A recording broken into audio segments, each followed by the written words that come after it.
ان الحمدللہ والصلاۃ والسلام علی سید الانبیاء والمرسلین وعلی آلہ الطیبین الطاہرین وعلی اصحابہ المہدیین۔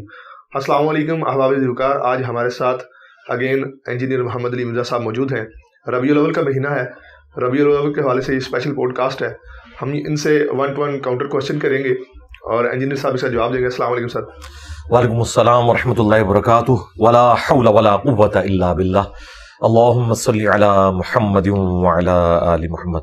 جی شاہ جی، کھل ڈل کے بات کریں، آپ چونکہ بریلوی مکتب سے تعلق رکھتے ہیں اور ربیع الاول شریف کے حوالے سے ان کا ایک سینسٹیو ایریا ہے، تو میں چاہ رہا ہوں کہ آپ اس حوالے سے جو بھی پوچھنا چاہتے ہیں، ہمارا موقف لینا چاہتے ہیں، ضرور لیں۔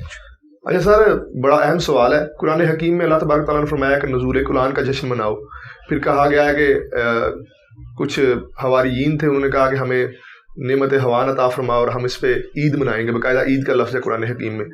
تو آپ کیوں منکرین میلاد بنے ہوئے ہیں؟ آپ اگر ایک امت جو ہے وہ کھانے نازل ہونے پہ جو ہے عید منا رہی ہے، تو ہم نبی کے نزول پہ عید نہ منائیں؟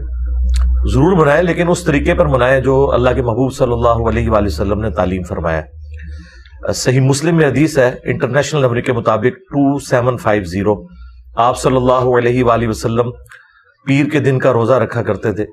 آپ سے پوچھا گیا کہ آپ پیر کا روزہ کیوں رکھتے ہیں، تو آپ نے فرمایا فیہ ولدت وفیہ انزل علیہ، اس دن میں پیدا ہوا اور اسی دن مجھ پہ پہلی دفعہ وحی نازل ہوئی۔ تو نبی الاسلام نے جشن قرآن بھی منایا ہے، جشن میلاد بھی منایا ہے، ہر سال نہیں، ہر مہینے نہیں، ہر ہفتے منایا ہے پیر کا روزہ رکھ کے۔ تو یہ سنت طریقہ ہے، اس طریقے کے اوپر آپ منائیں۔ ہم کہتے ہیں آپ عید بھی لفظ بولنا چاہتے ہیں، ضرور آنری طور پر عید کا لفظ بولنا چاہتے ہیں، ضرور بولیں، لیکن اس عید کو ان عیدوں کے ساتھ مکس نہ کرے جو عید الاضحیٰ ہے یا عید الفطر ہے، اور یقیناً کوئی کرتا بھی نہیں ہے۔ وہ کہتے ہیں ہم آنری طور پہ اسے عید کہتے ہیں، جس طرح کہ جمعے کا دن بھی بخاری مسلم میں آیا کہ عید کا دن ہے، اور صحابہ کرام علیہم رضوان یوم عرفہ کو بھی عید کا دن سمجھتے تھے، یعنی خوشی کا دن، بار بار لوٹ کر آنے والا دن۔ تو اسی طریقے سے منڈے کا جو دن ہے، یہ نبی صلی اللہ علیہ وآلہ وسلم کی پیدائش کا دن ہے، اس کی آپ خوشی منائیں اور اس طریقے پہ منائیں جو نبی الاسلام نے تعلیم فرمایا۔ اگر آپ یہ سمجھتے ہیں کہ ہم نے خوشی اس طریقے پہ منانی ہے جو آج سے 800 سال پہلے شروع ہوا، تو ہم آپ سے پوچھیں گے کہ ان سے پہلے کے جو 600 سال کے مسلمان تھے، کیا وہ بڑے عاشقان رسول تھے یا ایک مملوک سلطنت کا بادشاہ جو ایوبی ڈائنسٹی میں سے ایک بادشاہ وہ گزرا ہے ملک المظفر، اس نے یہ مروجہ جو میلاد والا معاملہ ہے یہ 7ویں صدی ہجری کے اندر شروع کیا، 630 ہجری میں یہ فوت ہوئے بمطابق 1233 عیسوی۔ آج چل رہا ہے 24 ستمبر 2023 بمطابق 7 ربیع الاول 1445 ہجری۔ تو یہ 800 سال پہلے یہ سارے کا سارا معاملہ شروع ہوا ہے۔ پھر اسے گود لیا اصل میں سلطنت عثمانیہ نے 1588 عیسوی کے اندر، آج سے آلموسٹ آپ سمجھ لیں 500 سال پہلے سلطنت عثمانیہ نے 12 ربیع الاول کی چھٹی ڈکلیئر کر دی تھی۔ اس کے بعد سے پھر یہ تھرو آؤٹ سارے کا سارا معاملہ چلتا رہا۔ اسی وجہ سے حرمین میں بھی میلاد کے جلسے جلوس ہوتے تھے، اور لوگ ہمیں کہتے ہیں کہ جی وہ وہابیوں کے آنے سے پہلے تو وہاں پہ میلاد کے جلوس بھی نکلتے تھے۔ بھائی ہم کہتے ہیں کہ جو میلاد کے جلوس نکالا کرتے تھے ان سے بھی پہلے جو 600 سال تک کسی نے تو یہ کام نہیں کیا۔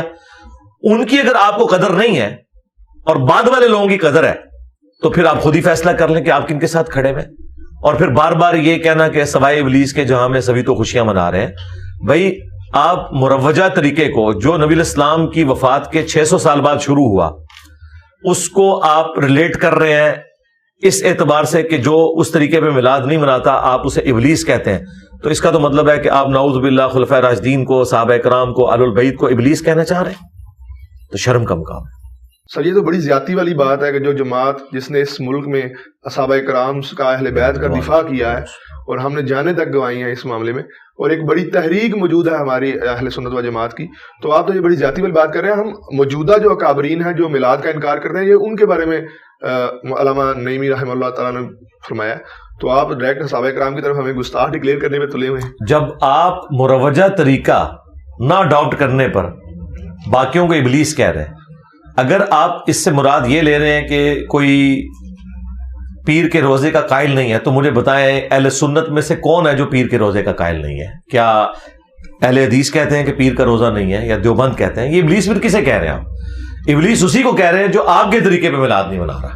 اور اگر یہ اعلانیہ کہہ دے کہ اس سے مراد اہل حدیث اور دیوبند نہیں ہے تو جھگڑا ختم ہو جائے گا. یہ انہی کو ابلیس کہہ رہے ہوتے ہیں. لیکن یہاں پہ دیکھیں نا آپ کے جو بھی میلاد کا لفظ ہے یا میلاد کا معاملہ ہے، یہ ہمارے منانے کے بعد بھی آپ نے میلاد پہ ڈسکشن شروع کی ہے. اس سے پہلے میلاد پہ کوئی بات ہی نہیں کرتا تھا، نہ یہ حدیث بتائی جاتی تھی جو آپ بتا رہے ہیں کہ حضور نے فرمایا کہ مجھ پہ وحی نازل ہوئی، اسی دن میں پیدا ہوا. تو میلاد تو ہم نے شروع کیا، تو اس کے بعد آپ کے معاملات اس پہ طرف آئے نا؟ نہیں، ہم تو شروع سے ایسا ہی کر رہے ہیں. اچھا. اور جہاں تک تعلق ہے اہل حدیث کا یا دیوبند کا، تو وہ خود ذمہ دار ہے. دیوبند بھی میلاد کے قائل تھے، ان کے بڑے بزرگ المحند علی المفند میں انہوں نے باقاعدہ میلاد کے حوالے سے لکھا ہے کہ ہم قیام تعظیمی کو جائز نہیں سمجھتے میلاد کے موقع پر، باقی تو جو مروجہ طریقہ ہے اس میں سے کئی چیزیں وہ بھی کرتے ہیں، وہ قائل ہیں. اور ہم تو یہ سمجھتے ہیں کہ اس بات پہ اجماع امت ہے کہ ربیع الاول کے مہینے میں جو بھی جمعے کے خطبے ہوں وہ نبی صلی اللہ علیہ وآلہ وسلم کے میلاد سے متعلق، آپ کی سیرت سے متعلق ہونے چاہیے. باقی یہ کہنا کہ جی ہماری وجہ سے یہ میلاد زندہ ہے، تو بھئی یہی بات تو شیعہ بھی کرتے ہیں. شیعہ کہتے ہیں اگر ہم نے واقعہ کربلا کو گود نہ لیا ہوتا تو اہل سنت نے کبھی بھی آل البیت کا ذکر نہیں کرنا تھا. تو اگر ان کے اس اعتراض کے اوپر بریلوی یہ ماننے کے لیے تیار ہیں کہ یہ شیعہ کا اعتراض بالکل ٹھیک ہے کہ چونکہ انہوں نے کربلا کو اتنا ہائی لائٹ کیا ہے محرم کے دنوں میں کہ مجبوراً انہیں بھی شان حسین بیان کرنی پڑی اور یزید کو کنڈیم کرنا پڑا، تو ٹھیک ہے ہم آپ کی بات مان لیں گے. لیکن ادھر یہ کیا کہیں گے، نہیں ہماری تو کتابیں بتا رہی تھی، ہم تو اہل بیت کے ماننے والے ہیں. تو بھائی ہماری بھی کتابیں بتا رہی تھی، ہم مسلم شریف کے ماننے والے ہیں. یہ کیسا ہو سکتا ہے کہ مسلم شریف میں کوئی حدیث ہے نبی علیہ السلام کی اور ہم اس کا انکار کر دیں؟ ہمارا اختلاف صرف مروجہ طریقے کے اوپر ہے، میلاد منانے کے اوپر نہیں ہے. ٹھیک ہو گیا. مسلم شریف کی آپ نے بات کی، بخاری شریف میں ایک حدیث موجود ہے کہ جو صوابہ تھی لونڈی ابو لہب کی، اسے اس نے آزاد کیا اور بتیجا سمجھ کے کیا. تو کہا جاتا ہے کہ اس حدیث میں ہے کہ اسے باقاعدہ طور پہ میٹھا شہد ملتا ہے دونوں انگلیوں سے. کسی نے ہاں میں کہا تھا، تو عبداللہ ابن عباس سے بھی یہ روایت ہے، اور کافی کتابوں میں اہل سنت کی اس میں حوالے موجود ہیں میرے پاس ابھی.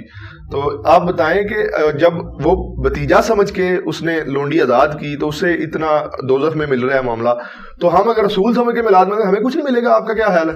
جی میرا خیال ہے یہ حدیث سب سے پہلے تو مولا علی کو سنانی چاہیے تھی، اور اس کے بعد انہیں ریکویسٹ کرنی چاہیے تھی کہ آپ کوفے میں شفٹ ہوئے ہیں اور پہلے 3 خلفاء کے ساتھ رہے ہیں، آج حکومت آپ کے ہاتھ میں ہے، تو آپ عمار بن یاسر کی ڈیوٹی لگائیں سبیل کے اوپر، اور مولا حسن حسین کی ڈیوٹی لگائیں کوفے کی جامع مسجد میں کہ وہ محفل نعت کا اور محفل میلاد کا ارینج کریں، اور اسی طریقے سے سلمان فارسی کی ڈیوٹی لگائیں اس بات کے اوپر کہ وہ جھنڈوں کا کوئی بندوبست کریں. تو یہ مولا علی کو بھی یہ حدیث سنانی چاہیے تھی. یہ حدیث نہیں ہے میرے بھائی، یہ صحیح بخاری میں ایک خواب نقل ہوئی ہے، اور وہ خواب امام بخاری نے نقل کی ہے. اس خواب کی کوئی تعبیر نبی علیہ السلام نے بیان نہیں فرمائی ہے، وہ اس کے رشتہ داروں میں سے ایک بندے نے خواب دیکھا، اور اس کی پوری سند بھی بیان نہیں ہوئی ہے کہ کون سا بندہ ہے جس نے خواب دیکھی ہے. خواب جب تک پریکٹیکلی آخرت سے متعلق کوئی چیز بتا رہے ہوں گے تو وقت کے پیغمبر کو انڈورس کرنا ہوگا کہ واقعی ایسا ہوا یا نہیں ہوا، may be may not be.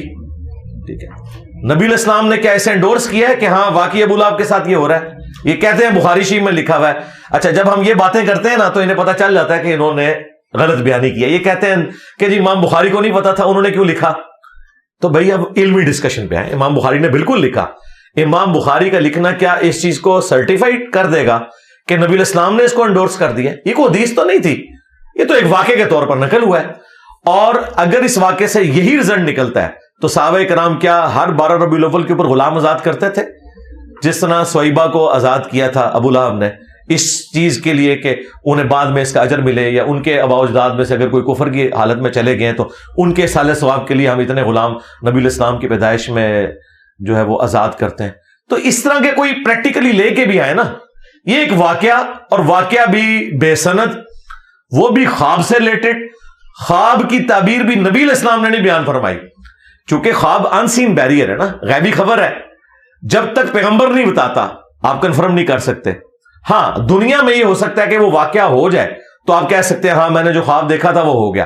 اب یہ آخرت سے متعلق ہے، یہ آخرت سے متعلق خواب تو صرف نبی علیہ السلام ہی بتا سکتے ہیں کہ واقعی ایسے ہوا یا نہیں ہوا. تو وہ لے آئیں جناب، اگر ہے تو اللہ کا نام لے کے ہم بھی شروع کرتے ہیں. اچھا میلاد منانے کا اگر حکم نہیں ہے تو منع بھی نہیں کیا گیا, منع کر دیتے حضور, تو اس طرح کا معاملہ نہ ہوتا. آج کل آپ ہر چیز کو بدعت کرنے شروع کر دیتے ہیں. دیکھیں اگر اسی طریقے سے دین میں چیزوں کو آپ داخل کرنا شروع کر دیں گے تو اس کا پھر کوئی اینڈ نہیں ہوگا. پھر ہم آپ سے یہ کہیں گے کہ عید کی نماز نبی صلی اللہ علیہ وآلہ وسلم نے منع کب فرمائی ہے کہ اس کے ساتھ اذان نہیں ہونی چاہیے. عید کی اذان تو نہ بریلوی دیتے ہیں, نہ دیوبندی, نہ اہل حدیث, ڈائریکٹ نماز پڑھتے ہیں. ہر جماعت والی جو نماز ہے, خواہ وہ جمعہ کی نماز ہو, 5 وقتہ نماز ہو, اس کے ساتھ اذان اور اقامت ہوتی ہے. نماز جنازہ کے ساتھ نہیں ہوتی. میں اس کی مثال اس لیے نہیں دے رہا کہ وہ کہیں گے جی اس میں رکوع اور سجدے نہیں ہیں, لہذا اس کی آپ مثال نہ دیں, وہ تو دعا کی ایک شکل ہے. چلے میں ادھر نہیں جاتا. عیدین کی جو نمازیں ہوتی ہیں ان کے لیے اذان کیوں نہیں دیتے؟ تو یہ کہیں گے کہ نبی علیہ السلام نے نہیں دی. نہ نہ نہ نہ, منع کہاں کی ہے؟ منع والی بات بتائیں. تو منع تو کہیں نہیں ہوئی, تو دیا کریں. یہ کہیں گے کہ نبی صلی اللہ علیہ وآلہ وسلم نے نہیں دی, ہم بھی نہیں دیں گے. بس ہمارا بھی یہ عقیدہ ہے کہ دین کے معاملے میں جو نبی علیہ السلام نے تعلیم نہیں فرمایا وہ آپ نہیں کریں گے. من احدث فی امرنا ھذا فہو رد, جس نے ہمارے دین کے اندر کوئی ایسی چیز داخل کر دی جو ہم نے تعلیم نہیں فرمائی تو مردود ہے. ہاں دین کو سپورٹیو چیزیں ہوں وہ آپ داخل کر سکتے ہیں. وہ مسلم شریف میں حدیث ہے, جس نے اسلام میں اچھا طریقہ جاری کیا, جتنے لوگ اس پہ عمل کریں گے اس کا ثواب ملے گا. مثلا یہ کیمرے میں ریکارڈنگ, پرنٹنگ پریس کے اوپر قرآن کو, بخاری مسلم کو پرنٹ کرنا, سافٹ ویئر بنانا, یہ سارے اچھے طریقے ہیں. لیکن بخاری میں جو حدیث ہے وہ وہی ہے, اس کو کسی نے نہیں بدلا. دین اپنی اصلی جگہ کے اوپر رہے تو پھر آپ اس معاملے کو لے کے چلیں. تو عیدین کی اذان منع کہیں نہیں ہے, چونکہ نبی علیہ السلام نے نہیں دی اس لیے نہیں دیتے. اب اس سے آگے بڑھ کے ہم آپ کو منع بھی بتا دیتے ہیں. منع ہوا ہے مسلم شریف میں, امام باقر علیہ السلام نے جابر بن عبداللہ سے روایت کی ہے, اور امام جعفر علیہ السلام نے اپنے والد امام باقر سے 2005 نمبر حدیث ہے کہ نبی علیہ السلام جب بھی ممبر پر جلوہ افروز ہوتے, آپ کی آواز بلند ہو جاتی, آنکھیں سرخ ہو جاتی, غصے میں اضافہ ہو جاتا, جیسے کوئی جرنیل اپنی فوج کو تیار کر رہا ہے. اگریسو سٹائل میں آپ خطبہ دیتے اور فرماتے کہ میں اور قیامت اس طرح ساتھ بھیجے گئے جس طرح یہ 2 انگلیاں. اس کے بعد نبی علیہ السلام فرماتے اما بعد فإن خیر الحدیث کتاب اللہ وخیر الہدی ہدی محمد صلی اللہ علیہ وآلہ وسلم وشر الامور محدثاتها وکل محدثۃ بدعہ وکل بدعۃ ضلالہ وکل ضلالۃ فی النار. یہ حدیث مسلم میں بھی ہے اور سنن نسائی میں. آگاہ ہو جاؤ, سب سے بہترین کلام اللہ کی کتاب ہے, سب سے ہدایت یافتہ راستہ محمد صلی اللہ علیہ وآلہ وسلم کا ہے. بدترین کام وہ ہیں جو دین میں خود سے جاری کر دیے جائیں, اور یہ تمام کام بدعتیں ہیں, اور تمام بدعتیں گمراہیاں ہیں, اور تمام گمراہیاں جہنم میں لے جانے والی ہیں. جی اس حدیث کے اندر منع ہو گیا کہ جو محمد صلی اللہ علیہ وآلہ وسلم کا طریقہ ہے وہ سب سے بہترین ہے, جو دین میں خود سے کوئی داخل کر دے وہ بدترین امور ہے. یہ اکثر آپ کو مثال دے دیتے ہیں, یہ جی ایئر کنڈیشن لگانا مسجد میں, قالین بچھانا, یہ بھی تو دین میں داخل ہوا. بھائی یہ دین میں داخل نہیں ہے. دین میں داخل ہوتا تو ہم نیت میں یہ اپنے ذہن میں حاضر کرتے کہ اوپر اس قالین کے, نیچے اس پنکھے کے, سامنے اس اے سی شریف کے, منہ طرف کعبہ شریف کے. یہ تو کوئی بھی نہیں کرتا. بلکہ ہم کیا کرتے ہیں, ہم یہ کہتے ہیں کہ نماز ہم اللہ کے لیے پڑھ رہے ہیں اور اس میں ان چیزوں کا کوئی تعلق نہیں ہے. یہ دین کو سپورٹنگ چیزیں ہیں, نہ کہ یہ دین کا حصہ ہے. آپ نے ہوائی جہاز پہ جانا ہے, حج کے لیے جائیں, اونٹ پہ جانا ہے جائیں, یہ دین کو سپورٹیو چیزیں. حج کے وہی 7 چکر رہیں گے, وہ نہیں بدل سکتے. اسی طریقے سے جمرات پہ آپ نے کنکریاں مان دی ہیں, خواہ آپ ٹرین میں جا کے ماریں, خواہ آپ پیدل جا کے ماریں, لیکن وہ ایکٹیویٹیز نہیں بدلیں گی. تو لہذا دین میں صحیح مسلم میں میلاد منانے کا طریقہ بتا دیا گیا ہے روزہ رکھ کے. اب وہ روزے کی سحری آپ نے ہوٹل سے جا کے کرنی ہے, آپ کی مرضی ہے, چاول کھا کے کرنی ہے, آپ کی مرضی ہے, لیکن وہ رہے گا روزہ.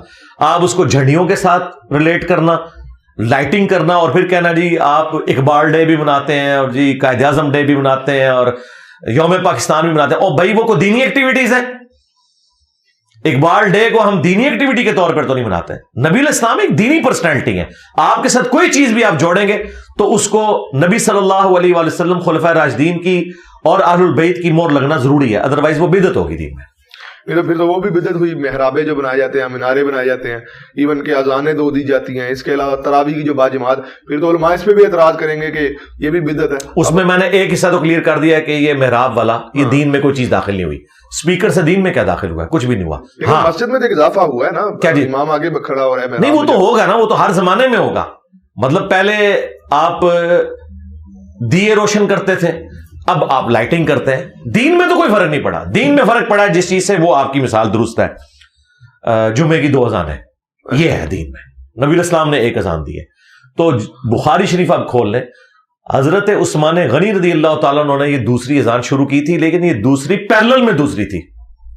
مسجد میں 2 اذانیں نہیں ہوتی تھی. اس میں الفاظ ہے جب لوگوں کی تعداد زیادہ ہوگی تو بازار میں حضرت عثمان نے 1 اذان شروع کروائی تاکہ بازار کے لوگوں کو آواز آ جائے کہ آپ نے مسجد میں جانا ہے. مسجد میں حضرت عثمان نے بھی 1 اذان دی ہے. لہٰذا یہ مسجد میں خواہ وہ حرمین کے اندر 2 اذانیں ہو رہی ہیں جمعے کی، خواہ پاکستان میں، یہ بدعت ہے. حضرت عثمان نے یہ دوسری اذان نہیں شروع کروائی. بخاری میں موجود ہے پیرلل میں. اور آج وہ مسئلہ ہم اسپیکر کے ذریعے حل کر رہے ہیں کہ مسجد میں جو اذان ہوتی ہے بازار میں آواز چلی جاتی ہے. اگر کوئی کہتا ہے کہ ہم نے یہ کام کرنا ہے حضرت عثمان والا، تو ٹھیک ہے، بازار میں ایک مؤذن کھڑا کرے، مسجد میں ایک ہی اذان ہوگی. یہ 2 نمبری نا ہمارے ساتھ کوئی کرے. بخاری جی کھول کے دیکھ لیں. تو پلس ہم اس کو اس لیے سے ہی سمجھتے ہیں کہ علیکم بسنتی و سنت الخلفاء الراشدین المہدیین. اور وہ ہو رہا کس طرح؟ جس طرح مکبر ہوا کرتے تھے. اب اسپیکر کی وجہ سے مکبر کی ضرورت ہی نہیں رہی ہے. تو یہ پیرلل میں اذان تھی، دوسری اذان نہیں تھی. تراویح کی جماعت، مجھے بتائیں کیا 3 دن تک بخاری مسلم میں آیا نبی الاسلام نے تراویح کی جماعت نہیں کروائی؟ لیکن ریگولر تو نہیں کروائی. ایک پہلی چیز، سنت تو اپنی جگہ اثر ہوگی. ریگولر تو آپ نے ہمیشہ پگڑی بھی نہیں باندھی. آپ نے کبھی چادر لی سر پہ؟ ہم تراویح کی جماعت تو کراتے ہیں. میں آپ کو جواب دے رہا ہوں. میں آپ کو بتا رہا ہوں، ریگولر تو آپ نے کبھی پگڑی بھی نہیں باندھی. آپ نے ٹوپی بھی پہنی، آپ نے پگڑی بھی پہنی، آپ نے سر پہ چادر بھی لی، سب کچھ. ایک بندہ پوری زندگی صرف پگڑی پہنتا ہے، اسے ہم ٹونٹ نہیں کر سکتے. کیا نبی الاسلام نے پوری زندگی سفید لباس پہنا ہے؟ بخاری مسلم میں آپ نے سرخ لباس آپ کا پسندیدہ تھا. مسلم شریف میں آپ کالے رنگ کا جبہ استعمال فرماتے تھے. اسی طریقے سے ابن ماجہ میں آیا کہ سفید لباس پاکیزہ ہے، اپنے مردوں کو بھی اس میں دفناؤ اور مسجد میں بھی سفید لباس پہن کے آؤ. ابو داؤد ترمذی میں نبی الاسلام نے گرین لباس پہنا، تہمت بھی گرین کلر کی اور اوپر چادر بھی گرین کلر کی. لیکن ہمارے تبلیغی جماعت کے لوگ، دعوت اسلامی کے لوگ پوری زندگی سفید لباس پہنتے ہیں. پاپا جانی نے سفید کے علاوہ کوئی نہیں. ہم نے کبھی ان کو ٹانٹ کیا ہے کہ نبی الاسلام نے تو ہمیشہ سفید نہیں پہنا؟ تو یہ گناہ ہو گیا. ہم کہتے ایک دفعہ بھی پہن لیا سنت ہے، آپ ہمیشہ پہنے. اب ادھر بھی آئے، نبی الاسلام سے جب 3 دن ثابت ہو گیا کہ آپ نے تراویح کی جماعت کروائی، آپ نے کیا منع کیا کہ جماعت نہیں کروانی؟ نہیں، بلکہ آپ نے یہ کہا کہ مجھے خطرہ ہے کہ تم پہ فرض نہ کر دی جائے، تم گھر میں پڑھو. حضرت عمر نے دیکھا کہ نبی الاسلام تو دنیا سے چلے گئے، آپ کی خواہش بھی تھی کہ یہ جماعت ہوتی، لیکن آپ کو خطرہ تھا کہ فرض نہ ہو جائے. تو اب تو وہی نازل کوئی نہیں ہونی. تو نبی الاسلام کی سنت کو انہوں نے زندہ کیا. 3 دن آپ نے پڑھی تھی، آپ نے اس کو 30 دن کیا. لیکن وہ 3 دن تو سنت تھی نا. جس طرح سفید لباس آپ نے ہمیشہ نہیں پہنا، لیکن ہم ہمیشہ پہننے والے کو بدعتی نہیں کہتے. ہم کہتے ہیں بھلے ایک دفعہ بھی نبی الاسلام نے کوئی عمل کیا ہے. آپ کیا نبی الاسلام نے پوری زندگی انگوٹھی پہن کے رکھی ہے؟ یہ آپ سارے پیر فقیر لوگ انگوٹھی کو لے کے بیٹھے ہیں. نبی الاسلام کی تو انگوٹھی اس کام کے لیے ہے ہی نہیں تھی. وہ تو آپ بخاری مسلم میں آتا ہے صحابہ کرام نے کہا کہ یہ جو باہر کے ملک کے حکمران ہیں دوسرے، وہ بغیر مہر کے خط کو ایکسیپٹ نہیں کرتے، تو آپ نے مجبوراً انگوٹھی بنوائی تھی. یہاں پیروں کی انگوٹھیاں نہیں اترتی. ہم نے کبھی انہیں ٹانٹ کیا ہے؟ ہم کہتے ہیں ٹھیک ہے، نبی الاسلام سے کچھ عرصے کے لیے بھی کوئی چیز پہننا ثابت ہوگی، وہ اپنی اصل میں ثابت ہے. تو اس کو سیدنا عمر نے جو کہا نا نعم البدعۃ ہذی، یہ اچھی بدعت ہے جو میں نے شروع کی. تو اب بدعت کی ڈیفینیشن آپ سمجھیں کیا ہے. حضرت عمر نے کوئی نیا کام دین میں داخل نہیں کیا، اور اس سے بڑھ کر یہ بتاتے نہیں ہیں کہ اسی بخاری کے حدیث میں حضرت عمر نے خود تو جماعت سے نماز ہی نہیں پڑھی، گھر چلے گئے اور جاتے ہوئے انہوں نے کہا کہ اس سے بہتر مرد کی وہ نماز ہے جو آخری پہر میں رات کو اٹھ کے پڑھتا ہے. حضرت عمر تو خود تراویح گھر پڑھتے تھے. وہ شروع اس لیے کروائی تھی. اچھا یہ بھی جھوٹ ہے کہ جی حضرت عمر نے تراویح کی جماعت شروع کروائی، بالکل جھوٹ ہے. بخاری مسلم میں ہے کہ حضرت عمر نے یہ دیکھا کہ لوگ ٹولیوں کی شکل میں جماعت کرواتے ہیں مسجد میں، جماعت کبھی ختم نہیں ہوئی. اے پھکا لے لو، اے جھوٹ مار دے گے تھوڑے نال. نبی الاسلام کے دور میں، صحابہ کے دور میں، حضرت ابوبکر کے دور میں، حضرت عمر کے دور میں جماعتیں ہوتی تھی ٹولیوں کی شکل میں. حضرت عمر نے ایک امام کے پیچھے انہیں اکٹھا کیا کہ بجائے یہ کہ مختلف جگہ پہ جماعتیں ہو رہی ہوں، تمیم داری کی ڈیوٹی لگائی ابی ابن کعب کی. اور اس سے بڑھ کر آپ کو شاید برا لگے، الموطا امام مالک میں یہ حدیث موجود ہے جو بخاری مسلم میں تو صرف ان بندوں کے نام تھے، تمیم داری اور ابی ابن کعب. الموطا امام مالک میں ہے کہ انہیں کہا کہ 11 رکعتیں پڑھاؤ، 3 وتر اور 8 تراویح.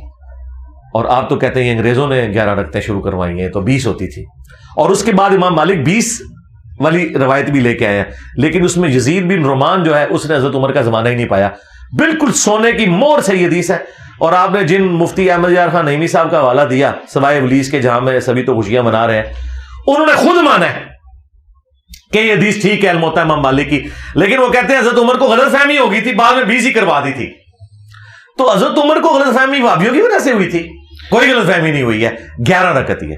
اگر نوافل کو زیادہ پڑھ لیتا ہے اس میں تو کوئی حرج نہیں, کوئی حرج نہیں, پڑھے بالکل پڑھے, لیکن باقیوں کو یہ نہ کہ یہ کام چور ہے, یہ کہ باقی سنت کے مطابق کر رہے ہیں, ہم فالتو کر رہے ہیں. جی کریں آپ جتنے مرضی کریں, میں کہتا ہوں 40 پڑھیں آپ, ہمیں کوئی اعتراض نہیں ہے. صحابہ کرام سے 11 سے زیادہ بھی ثابت ہے, ہم نے تو خود ثابت کیا ہے. ابو داؤد میں حدیث موجود ہے, ایک صحابی کہیں سفر پہ گئے ہوئے تھے, وہاں انہوں نے 11 رکعتیں پڑھائی. وہاں پہ 11 رکعت کا ذکر نہیں صرف ہے کہ قیام اللیل کروایا. واپس جب اپنے گاؤں میں آئے نا تو باقی لوگ انتظار کر رہے تھے, ان کا حضرت ہم تو آپ کا انتظار کر رہے ہیں, آپ تو ہمارے امام ہیں. انہوں نے دوبارہ بھی وہاں تراویح پڑھائی. تو میں اہل حدیث کو بھی کہتا ہوں کہ اگر 8 بھی پڑھائی تھی تو 16 تو انہوں نے پڑھ لی. ہم زیادہ کو حرام نہیں سمجھتے, تابعین سے ثابت ہے, لیکن ہم یہ کہتے ہیں کہ یہ جو کام چور اور آپ کہتے ہیں یہ تہجد کی نماز تھی ہے ہی 20 رکعت ہے, اس کے اوپر اجماع ہے, یہ غلط بات ہے. 8 رکعت کے اوپر اتفاق ہے پلس 3 وتر. بخاری مسلم میں واضح ہے کہ رمضان ہو یا غیر رمضان, نبی علیہ السلام کی رات کی نماز یہ ہوتی تھی. اور رات کی نماز تہجد, وتر, قیام اللیل, تراویح, یہ ایک ہی نماز کے مختلف نام ہے. اور وہی نماز جب ہم رمضان میں پڑھتے ہیں اسے تراویح کہہ دیا جاتا ہے. اور تراویح کا لفظ بھی حدیث میں کہیں نہیں آیا, یہ فقہا کی ٹرم ہے, جس طرح سنت موقدہ غیر موقدہ. اچھا, بدعت حسنہ کا لفظ بھی تو فقہا کے ہاں ٹرم یہ یوز ہوئی ہے. ابھی آپ نے بھی ذکر کیا کہ حضرت نے کہا میں بدعت حسنہ, میں نے بدعت نعیمہ میں نے شروع کی ہے. تو آپ مجھے یہ بتائیں کہ جب ایک جو نوجوان ہمارے, میں نے دیکھا اکثر ہمارے خاص کر عرس ہمارے ہوتا ہے ہر سال بیرات کا, گجرات کا سب سے قدیمی, وہاں پہ کوئی بدعت ایسی نہیں ہوتی. رسول اللہ صلی اللہ علیہ وسلم کی سیرت بیان کی جاتی ہے, اجتماع کیا جاتا ہے. اچھا, چند نوجوان آ کے اگر رسول اللہ کی سیرت بیان سن رہے ہیں, آپ تو یہاں پہ اکیڈمی میں کرتے ہیں اجتماع, یہ کہ کہاں لکھا ہے کہ اتوار کے دن ہی آپ نے کرنا ہے لازمی, آپ نے بھی فکس دن رکھا ہوا ہے. اگر کوئی 12 ربیع الاول اجتماع کرتا ہے اور سیرت رسول بیان کرتا ہے, یہ کہاں کی بدعت ہو گئی؟ ہاں, ہم کہتے ہیں کہ 12 ربیع الاول کو آپ فکس نہ کریں, ربیع الاول میں کسی بھی وقت رکھ لیں. میں نے تو پہلے کہا آپ جمعے پڑھائیں اس کے اوپر, لیکن جب آپ ایک تاریخ کو مینشن کر کے کرتے ہیں نا, تاریخ کو, اچھا یہ تاریخ مینشن, ہم نے اتوار کی تاریخ نہیں مینشن کی ہوئی, ہم اتوار کو کرتے ہیں. ٹھیک ہے, آپ بھی منڈے کو کریں, نبی علیہ السلام کی پیدائش کا دن ہے, ہم کوئی اعتراض نہیں کریں گے. لیکن جب آپ تاریخ کو ایک مینشن کر کے کرتے ہیں, پھر ہم یہ کہیں گے اس کی اصل کہاں ہے. دیکھیں, مسلمانوں کی جو ویکلی گیدرنگ ہے وہ تو جمعے کی گیدرنگ ہے, یا ویکینڈ کی وجہ سے ہمیں مجبوراً اتوار کو کرنا پڑتا ہے. لیا جا سکتا ہے اس کا, جی کریں, لیکن یہ جو بزرگوں کے عرس بیچ میں کہاں سے آ گئے ربیع الاول شریف میں؟ نہیں, میلاد کا ہی ہمارا عرس ہوتا ہے, میلاد کا پروگرام. اچھا, آپ کرتے ہیں اور وہ 12 ربیع الاول کے اوپر ہی کرتے ہیں. تو ربیع الاول میں آپ کبھی 12 سے ہٹ کے بھی کر لیں, اس میں کیا ہے, چھوٹے موٹے پروگرام تو کریں. ٹھیک ہے, اس میں آپ توحید بیان کریں, نبی علیہ السلام کی سیرت بیان کریں, آپ کی صورت بیان کریں, بہت اچھی بات ہے. تو وہ تو ہم قائل ہیں اس کو, ہم تو غلط نہیں سمجھتے, ہم تو کرتے ہیں خود الحمدللہ. ٹھیک ہو گیا. اچھا, حضور کی پیدائش کے حوالے میں اعلیٰ حضرت نے بھی 8 کا لکھا ہے, انہوں نے کہا جی اب یہ شروع ہو چکا ہے, میں 12 کا نہیں, میں انکار کرتا. اس کے علاوہ ڈاکٹر اسرار احمد صاحب نے بھی کہا جی 8 کو آپ کی 12 کی وفات ہے. تو آپ اس کا بالکل انکار کرتے ہیں, ایک طرف آپ بالکل وہابیوں کی سائڈ لے لیتے ہیں, ایک طرف آپ بالکل بریلویوں کی سائڈ لیتے ہیں, کرتے کیا؟ ہاں, بات یہ ہے کہ ڈاکٹر اسرار صاحب کی تو یہ فیلڈ نہیں تھی. اچھا, وہ تو جو اہل حدیث سے دیوبند سے سنتے تھے وہی آگے بیان کرتے تھے. میری تو جی میری ان سے 1 to 1 ملاقات ہوئی ہے. اچھا, میں نے کہا کہ آپ نے اعلیٰ حضرت کے اوپر یہ جھوٹ باندھا ہے اپنے منتخب نصاب کے اندر کہ وہی مستوی عرش تھا جو خدا ہو کر مدینے میں اتر پڑا مصطفیٰ ہو کر. تو یہ اعلیٰ حضرت نے کہاں کا ہے؟ یہ جس کتاب سے آپ لوگ حوالہ دے رہے ہیں اور جو اس قسم کے کفری اشعار جس کتاب کی طرف منسوب کر رہے ہیں, تذکرۃ الغوثیہ, اعلیٰ حضرت نے تو فتاوی رضویہ میں لکھا ہے کہ یہ کتاب پڑھنا حرام ہے, اس کی خرید و فروخت حرام ہے, اس کو گھر میں رکھنا حرام ہے, اور آپ نے سارے کفریات ان کے کھاتے میں ڈالے. تو ڈاکٹر اسرار صاحب نے پتا کیا کہا, بیٹا میں اختلافی موضوعات میں بالکل امی ہوں, میں نے تو اہل حدیثوں سے سن کے بیان کر دیا تھا, اور یہ ان کی وفات سے 2 سال پہلے کی میں بات کر رہا ہوں. ٹھیک ہے, وفات ان کی ہوئی ہے نا 2 سال آلموسٹ 2010 میں ہوئی ہے نا ان کی, اپریل میں. تو یہ آلموسٹ مئی 2008 کی بات ہے, 2 سال پہلے کی. تو ان کے تو اپنا یہ معاملہ تھا. رہ گیا آپ کا کہنا کہ اعلیٰ حضرت, تو اعلیٰ حضرت نے 8 ربیع الاول لکھا ہے بالکل جی. تو پہلے تو یہ بریلوی اعلیٰ حضرت سے پوچھے نا کہ یہ کیا ہو گیا اور آپ کی تحقیق کہاں سے آ گئی, جبکہ دلائل النبوہ امام بیہقی کی کتاب میں امام محمد بن اسحاق یہ انس بن مالک کے شاگرد ہیں, انہوں نے 12 ربیع الاول ڈیٹ دلائل النبوہ میں بتائی ہے اور دن بتایا ہے منڈے کا, عام الفیل والے سال سحری کے وقت. تو ہمارے نزدیک تو ہے. اور آپ کے جو عبد القادر جیلانی ہے پیران پیر, جو دلوں کے حال بھی جان لیتے تھے, انہوں نے تو 10 محرم لکھی ہوئی ہے. کہتے ہیں جی انہوں نے تو صرف قول نقل کیا. بھائی قول نقل کر کے بتاتے نا کہ ربیع الاول ہے, وہ بھی علماء سے سنا کے نقل کر گئے. اور ایک غوث وقت ہے, اسے یہ نہیں پتا کہ اس کے نبی کی پیدائش کس مہینے میں ہوئی, مہینہ بھی غلط لکھا ہوا ہے. ایک آبرین میں اختلاف تو رہا ہے نا اب اس طرح. نہیں, حدیث کی کتابوں میں تو ربیع الاول ہے جی. اچھا, ربیع الاول پہ کبھی امت کا اختلاف نہیں ہے. ربیع الاول کے مہینے پہ کوئی اختلاف نہیں ہے. تاریخ میں ہے کہ شیعہ جو ہیں وہ 17 ربیع الاول کہتے ہیں, حالانکہ اصول الکافی میں بھی 12 ربیع الاول لکھا ہوا ہے چیپٹر نمبر 110 میں. اہل سنت کے ہاں 12 ربیع الاول ملتا ہے دلائل النبوہ کے اندر. ربیع الاول کا مہینہ اور منڈے کا دن, اس کے اوپر تو اتفاق ہے. تاریخ پہ اگر کسی نے کوئی اکا دکا قول لکھا ہے تو اس کی کوئی اہمیت نہیں ہے. حدیث کی کتاب دلائل النبوہ میں 12 ربیع الاول ہے. اچھا, آپ نور ہونے کا بھی حضور کا انکار کرتے ہیں صلی اللہ علیہ وسلم. حضور کو اللہ تبارک تعالیٰ نے فرمایا کہ تمہارے پاس آ گئی کتاب اور نور, تو اس لحاظ سے مجھے بتائیے گا کہ کیا آپ بالکل نور کا انکار کرتے ہیں؟ یار مجھے یہ بتائیں, ہر وہ گالی جو اہل حدیث کو آپ لوگ دیتے ہیں وہ میرے کھاتے میں کیوں ڈالتے ہیں؟ میں نے رفع الیدین شروع کر کے آپ کے اوپر اتنا بڑا ظلم ڈھا دیا ہے کہ وہابیوں کے عقیدے آپ میری طرف منسوخ کرتے ہیں. بھائی وہابی یزیدی ہیں, میں تو یزید کے والد کا بھی دفاع نہیں کرتا اس حوالے سے جو انہوں نے امت کے اوپر یہ تحفہ مسلط کیا. باقی صحابی ہونے کی وجہ سے ہم رضی اللہ عنہ کو کہتے ہیں. تو میرا کیا لینا دینا وہابیوں کے ساتھ؟ وہ تو ناسبیت کی طرف مائل ہے. یہاں پہ بھی میں نے کب کہا کہ نبی الاسلام نور نہیں ہے؟ نبی الاسلام نور ہے, واضح ہے قرآن میں, انا ارسلناک شاہدا ومبشرا ونذیرا وداعیا الی اللہ باذنہ وسراجا منیرا. نبی الاسلام وہ سورج ہے جو باقیوں کو چمکا دیتا ہے. اور یہ جو آپ نے آیت کا حوالہ دیا ہے سورۃ المائدہ کی, قد جاءکم من اللہ نور وکتاب مبین, یہ تو میں مکہ شریف میں بیٹھا ہوا تھا تو یہ دیوبندی جو ایک مولانا ہے وہ سرخ داڑھی والے مولانا مکی, تو وہ کہہ رہے تھے دیکھیں یہ بریلوی جھوٹ بولتے ہیں اور یہ کہتے ہیں کہ جی اس آیت میں نور سے مراد جو ہے وہ نبی الاسلام ہے. تو اب ظاہر ہے کہ میں تو اس وقت ان کے ساتھ انٹریکشن نہیں کر سکتا تھا, تو میں صرف ان کو دیکھ کے ہنس رہا تھا کہ ان بیچاروں کا علمی لیول یہ ہے کہ انہیں یہ پتہ ہی نہیں ہے کہ اہل سنت کے جو پہلے مفسر ہیں ابن جریر طبری, جن سے حافظ ابن کثیر نے آلموسٹ چھاپا مارا ہے تفسیر ابن کثیر میں, ان کی ہے تفسیر طبری جسے تفسیر ابن جریر بھی کہتے ہیں. انہوں نے اس آیت کے کانٹیکسٹ میں لکھا ہے کہ یہاں نور سے مراد نبی الاسلام کی مبارک ذات ہے اور اللہ کی کتاب ساتھ آئی, اور نور سے مراد انہوں نے کہا نور ہدایت. یہ ذہن میں رکھیے گا, نور ہدایت. ایز اے اسپیشی نبی الاسلام انسان ہے. اگر کوئی یہ کہتا ہے نبی الاسلام انسان نہیں ہے تو رسول اللہ کی توہین کر رہا ہے. کیوں؟ اللہ تعالیٰ نے ایز اے اسپیشی انسانوں میں انہیں مبعوث کیا ہے. سورہ بنی اسرائیل میں ہے اگر زمین پر فرشتے آباد ہوتے تو فرشتوں میں سے پیغمبر آتا, یہ انسانوں میں سے ہے. اور انسانیت کو ناز ہے کہ اللہ کے محبوب صلی اللہ علیہ وآلہ وسلم انسان تھے. یہ آپ صلی اللہ علیہ وآلہ وسلم کا بشر ہونا آپ کے نور ہونے سے بہتر ہے, اس لیے کہ انسانیت اگر اللہ کے راستے پر ہو تو فرشتوں سے بہتر ہے. بغاوت والا معاملہ تو الگ. کیا ہم انبیاء اکرام علیہ السلام کو فرشتوں کے انبیاء سے افضل نہیں مانتے؟ اگر نور ہدایت کے طور پر آپ بات کرنا چاہتے ہیں ضرور کریں, وہ تو مسند احمد میں حدیث ہے. نبی صلی اللہ علیہ وآلہ وسلم نے فرمایا کہ میں اللہ کے ہاں خاتم النبیین اس وقت بھی لکھا ہوا تھا جب آدم علیہ السلام مٹی اور پانی کے درمیان تھے, اور یہ حصہ جو ہے نا یہ ترمذی میں بھی موجود ہے.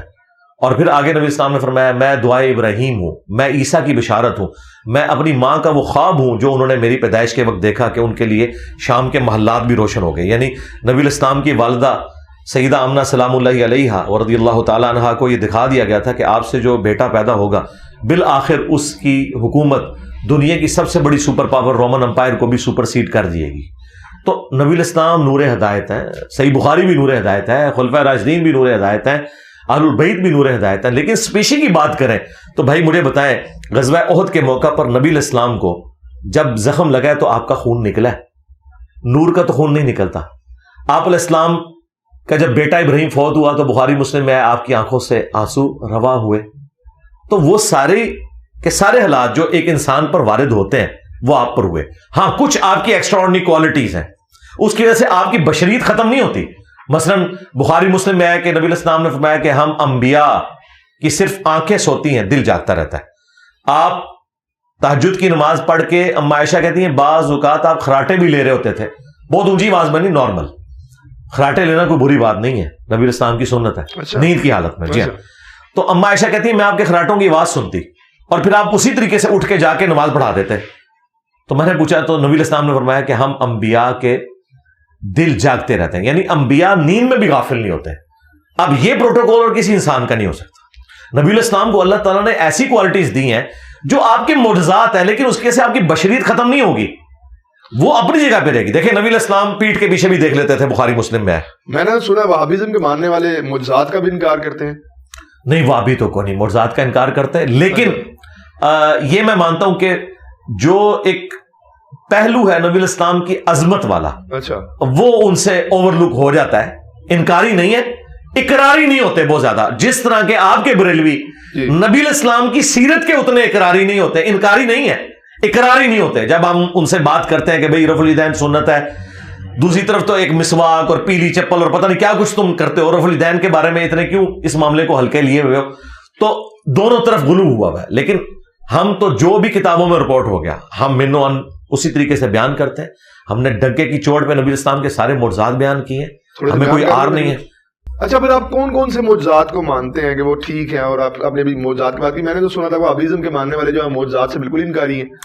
پہلی تو بات ہے ہم کوئی وہابیزم کے ماننے والے نہیں, ہم قرآن و سنت کے ماننے والے ہیں. ہاں بالکل, ہم وہابیزم کے ماننے والے ہوتے ہیں تو یزید کا اور اس کے والد کا جھوٹا دفاع کر رہے ہوتے ہیں. ہم نہیں کرتے, ہم مولا علی کے ساتھی ہیں الحمدللہ. اس سے بڑا کوئی سرٹیفکیٹ میں اپنا پیش نہیں کر سکتا الحمدللہ. ٹھیک ہے, ہم بنو امیہ کو کنڈیم کرنے والے ہیں سوائے سیدنا عثمان ابن عفان رضی اللہ تعالیٰ عنہ کے اور عمر بن عبد العزیز رحمہ اللہ تعالیٰ کے. اچھا, ہاں جی بالکل کلیئر کٹ. ہمارا وہابیزم سے کیا لینا دینا رہ گئے. معجزات تو بھائی جو قرآن و سنت میں معجزات آئے وہ تو ہم مانتے ہیں. ہم اختلاف کرتے ہیں, آپ جو اپنے بابوں کی جھوٹی کہانیاں بیان کرتے ہیں ان کو آپ کہتے ہیں کہ یہ نبی کے معجزات ہیں جو بابوں کے ذریعے ظاہر ہو رہے ہیں. اور کیا ظاہر ہو رہے ہیں کہ جی نگاہ مار کے مرید کو جلا کے راکھ کر دیا, لوٹے کی ٹوٹی اس نے قبلہ رخ نہیں رکھی تھی. ہم کہتے ہیں یہ معجزہ نہیں ہے, یہ صراحتاً 302 کا قتل کا مقدمہ بنتا ہے تمہارے بزرگ کے اوپر اگر انہوں نے ایسا کیا ہے. کیونکہ نبی الاسلام تو بخاری مسلم میں آیا کہ انس بن مالک کہتے ہیں 10 سال حضور کو وضو کروایا, آپ نے کبھی مجھے نہیں ڈانٹا, کبھی یہ نہیں کہا کہ یہ کام کیوں کیا, یہ کیوں نہیں کیا. نبی الاسلام تو اتنی شفقت فرمانے والے تھے. آپ بزرگوں کے ساتھ اس قسم کی جو کرامات منسوخ کرتے ہیں ہم اس کے انکاری ہیں, کرامت کے نہیں, ان جھوٹی کرامتوں کے. مریدنی کو کیچ کر لیا. اب ثاقب رضا مصطفی جیسا بندہ اگر اس قسم کی کہانیاں کرے گا کہ مریدنی کیچ کی, تو ہم کہیں گے کہ بھی باولک نے مریدنی کیچ کی اور دوسری طرف نبی الاسلام تو بخاری مسلم ہے کبھی کسی عورت کے ہاتھ کو ٹچ نہیں کیا بیعت کرنے کے لیے بھی. تو یہ تمہارے بزرگ کس طریقے پہ چل رہے تھے, ہمیں ان چیزوں سے اختلاف ہے. باقی آ جائیں آپ معجزات کی طرف. دیکھیں نبی الاسلام کے 2 معجزات تو ایسے ہیں جو قرآن میں آئے ہیں, اچھا, جو فزیکل فینومینا آف نیچر کو توڑنے والے, جنہیں آپ معجزہ مانتے ہیں. ہم تو نبی الاسلام کو مکمل آپ کی مبارک ذات ہی معجزہ تھی, لیکن جس کو آپ معجزہ بولتے ہیں جو قانون قدرت کو توڑنے والی چیز ہے. یہ میں نے اپنے علماء سنا ہے کہ رسول اللہ خود بھی معجزہ تھے, بالکل ہم نہیں مانتے اس چیز کو. جی, لیکن میں ابھی وہ معجزات بیان کروں گا جو آپ صلی اللہ علیہ وآلہ وسلم نے ایسے کام کیے ہیں جو آپ سمجھتے ہیں کہ یہ ہوگا تو ہم معجزہ مانیں گے.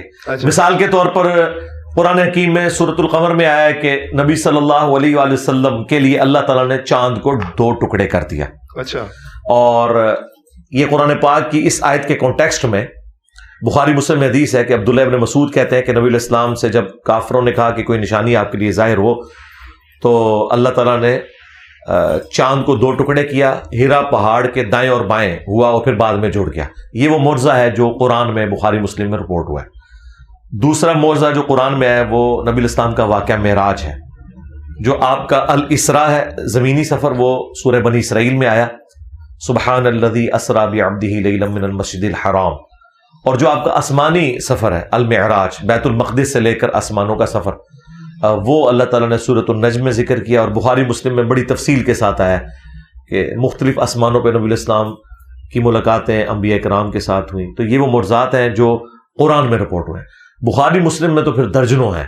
مثلا بخاری مسلم میں حدیث ہے کہ اللہ کے محبوب صلی اللہ علیہ وآلہ وسلم سورج گرہن کی نماز پڑھا رہے تھے, آپ چند قدم آگے بڑھے, آپ نے یوں ہاتھ بلند کیا, پھر نیچے کیا, پھر واپس آئے.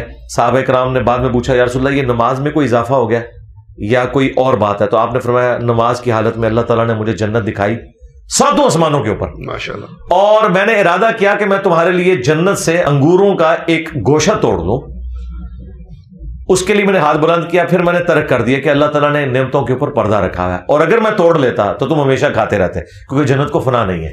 نبی علیہ السلام دنیا میں کھڑے ہو کر آپ کا ہاتھ مبارک ساتوں آسمانوں کے اوپر تک پہنچ سکتا ہے جب اللہ تعالیٰ چاہتا ہے۔ تو ظاہر ہے کہ نبی میں بہت بڑا فرق ہے۔ یہ کہہ تو دیتے ہیں وہابی کہ جی نبی کے بھی 2 ہاتھ اور ہمارے بھی 2 ہاتھ، نعوذ باللہ۔ نبی علیہ السلام اسپیشی میں انسان ہے، مرتبے میں نہیں۔ آپ کے ہاتھ کی طرف ہمارے ہاتھ کی طرف، بخاری مسلم میں ہے کہ جابر بن عبداللہ کہتے ہیں کہ صلح حدیبیہ کے موقع پر جب پانی کی قلت ہوئی تو مختلف جگہ سے پانی جمع کر کے بمشکل ایک پیالہ آپ کو پیش کیا گیا، آپ نے اپنی مبارک انگلیاں اس میں داخل کی تو پانی کے چشمے پھوٹے اور اس میں سے صحابہ کرام نے پانی پیا، جانوروں کو پلایا اور سٹور بھی کر لیا۔ تو وہ تابعی پوچھتے ہیں کہ آپ لوگ کتنے تھے؟ انہوں نے کہا ہم 1,00,000 بھی ہوتے نا تو پانی زیادہ تھا، البتہ ہم 1500 تھے جنہوں نے ایک پیالے سے پانی پیا، سارے اونٹوں کو بھی پلایا، سٹور بھی کر لیا، تب بھی اسی طریقے سے آپ کی مبارک انگلیوں سے پانی کے چشمے جاری تھے۔ اسی طریقے سے بخاری مسلم میں ہے کہ نبی علیہ السلام نے فرمایا کہ تم نماز کی حالت میں خشوع خضوع سے کھڑے ہوا کرو، میں تمہیں اللہ کی قسم اپنی پیٹھ کے پیچھے دیکھ رہا ہوتا ہوں۔ یعنی جب آپ جماعت کرواتے تھے نا تو آپ کو پیچھے نظر آتا تھا کون کھجلی کر رہا ہے، کون کیا کر رہا ہے، یہاں آپ کی آنکھ نہیں تھی، ہمیں تو یہ بس ادھر تک مشکل سے 180 ڈگری نظر آتا ہے، نبی علیہ السلام کو انہی 2 آنکھوں سے پیچھے بھی نظر آتا تھا۔ یہ ہر وقت آپ کے ساتھ معجزہ اٹیچ تھا۔ اس طریقے سے بخاری مسلم میں آتا ہے کہ آپ کے پسینے سے خوشبو آتی تھی اور صحابہ کرام آپ کے پسینے کو خوشبو کے طور پر استعمال کرتے تھے۔ تو اب پسینے میں سے تو بدبو آتی ہے، لیکن نبی علیہ السلام کا یہ معجزہ تھا کہ آپ کے مبارک پسینے سے خوشبو آتی تھی۔ اسی طریقے سے آپ صلی اللہ علیہ وآلہ وسلم کے بارے میں حضرت اسماء بنت ابی بکر نے ایک کالا جبہ، کسروانی طیالسی کالا جبہ نکالا پرشین امپائر کا، اور کہا کہ یہ وہ جبہ ہے جو نبی علیہ السلام پہنا کرتے تھے اور ہم اس کا دھون مریضوں کو شفا کے لیے پلاتے ہیں۔ اسی طریقے سے بخاری شریف میں آتا ہے کہ ام سلمہ نے نبی علیہ السلام کا ایک بال مبارک نکالا اور کہا کہ یہ نبی علیہ السلام کا وہ بال مبارک ہے، جب ہمارے محلے میں کوئی بیمار ہو جاتا ہے تو وہ برتن بھجوا دیتا ہے، میں اسے گھول کے دیتی ہوں، وہ پی لیتا ہے تو شفا ہو جاتی ہے۔ تو نبی علیہ السلام کے تبرکات کی شفا آپ کی وفات کے بعد بھی اسی طریقے سے جاری ہے۔ لیکن اگر آپ لوگ جعلی بال مبارک بنا کے، جعلی نقش نالین بنا کے لکڑی کے اوپر اور اس طریقے سے زیارت کروا کے اس میں ٹکٹ لگا کے کریں گے تو ہم کہیں گے کہ ہم لوگ پھر نبی کے نام کو بیچ ہی رہے ہیں نا۔ نبی علیہ السلام کی تو یہ تعلیمات تو نہیں تھی کہ آپ نے یہ کچھ کرنا شروع کر دینا۔ اسی طریقے سے بخاری مسلم میں ہے کہ صحابہ کرام نبی علیہ السلام کے وضو کا پانی نیچے نہیں گرنے دیتے تھے، اس کو اپنے جسم کے اوپر ملتے تھے۔ بخاری مسلم میں ہے نبی صلی اللہ علیہ وآلہ وسلم نے حجۃ الوداع کے موقع پر جب حلق کروایا تو آپ نے ابو طلحہ کو بال دیے اور کہا کہ صحابہ کرام میں انہیں تقسیم کر دو۔ اور بخاری میں تو یہاں تک آیا ایک تابعی کہتے ہیں کہ نبی علیہ السلام کا ایک بال مبارک ہونا میرے پاس دنیا اور جو کچھ دنیا کے اندر ہے اس سے بڑھ کر مجھے محبوب ہے۔ اسی طریقے سے ابو داؤد ترمذی میں آیا، ابن ماجہ میں حدیث موجود ہے کہ ایک صحابیہ کہتی ہیں کہ نبی علیہ السلام ہمارے گھر تشریف لائے تو آپ کو پیاس لگی تو آپ نے کہا کہ میں نے پانی پینا ہے، تو ہم نے مشکیزے کی طرف اشارہ کیا، نبی علیہ السلام اٹھے، مشکیزے کو منہ لگا کے پانی پیا۔ وہ کہتی ہیں کہ جس سے ہی نبی علیہ السلام لادہ ہوئے تو میں نے مشکیزے کا منہ کاٹ کے اپنے پاس تبرکن رکھ لیا کہ اس سے نبی علیہ السلام کا منہ مبارک لگا۔ تو اس طرح صحابہ کرام نے نبی علیہ السلام کی چیزیں بھی سنبھالی ہوئی تھیں۔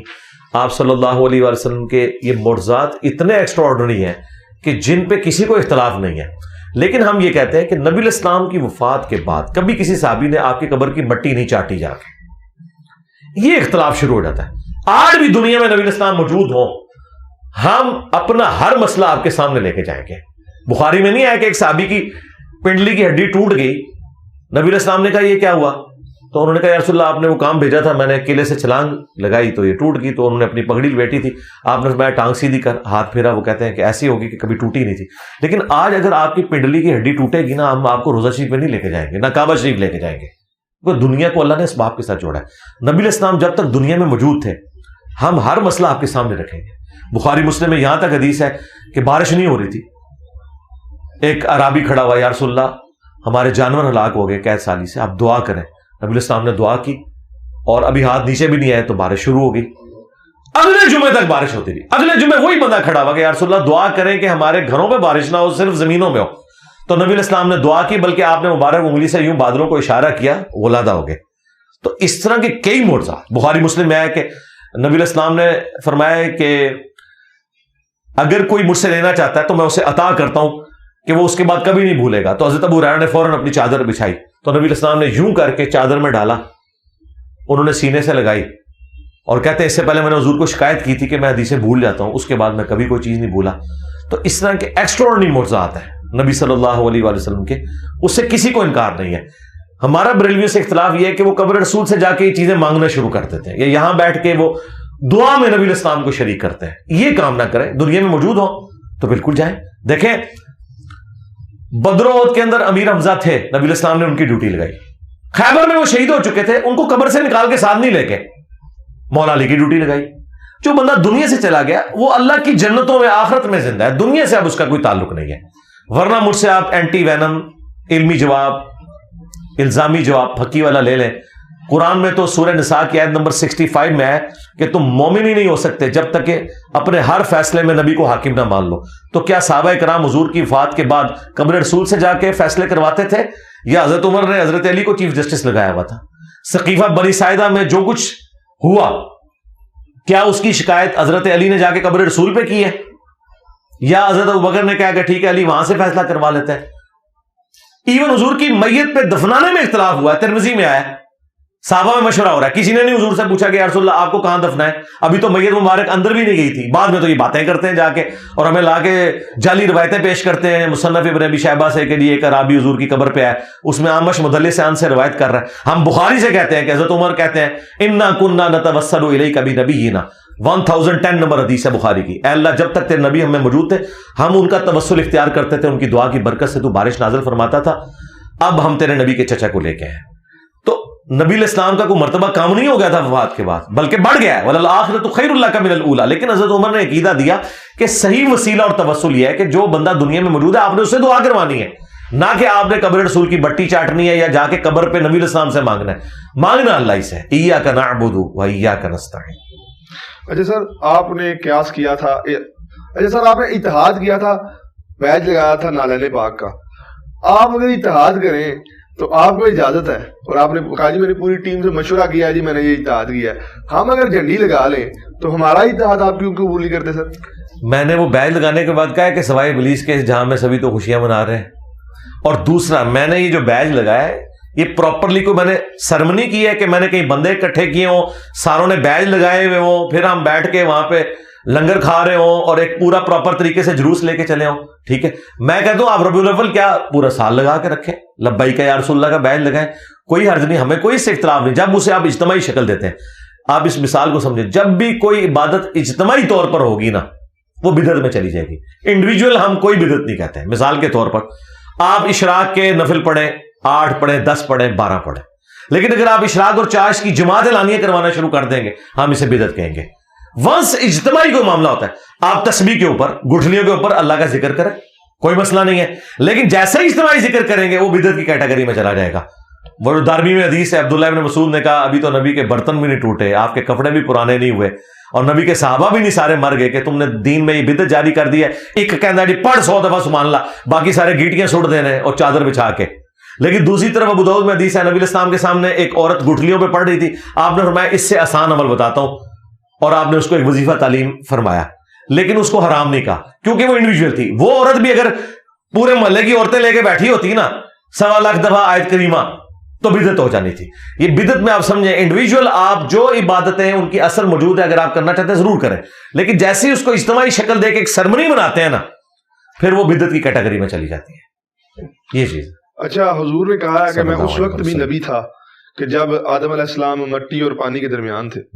تو ہم تو انہیں اولین والآخرین مانتے ہیں, تو آپ تو اس کا انکار کرتے ہیں کہ آپ تو کہتے ہیں کہ جناب حضور جو ہیں اسی وقت پیدا ہوئے جب آپ 12 ربیع الاول کو دنیا میں آئے, اس سے پہلے کوئی وجود نہیں تھا. اس سے نہیں, تو آپ بھی یہ مانتے ہیں کہ نبی صلی اللہ علیہ وسلم کا کوئی وجود ظاہری, یہی بات ہے نا.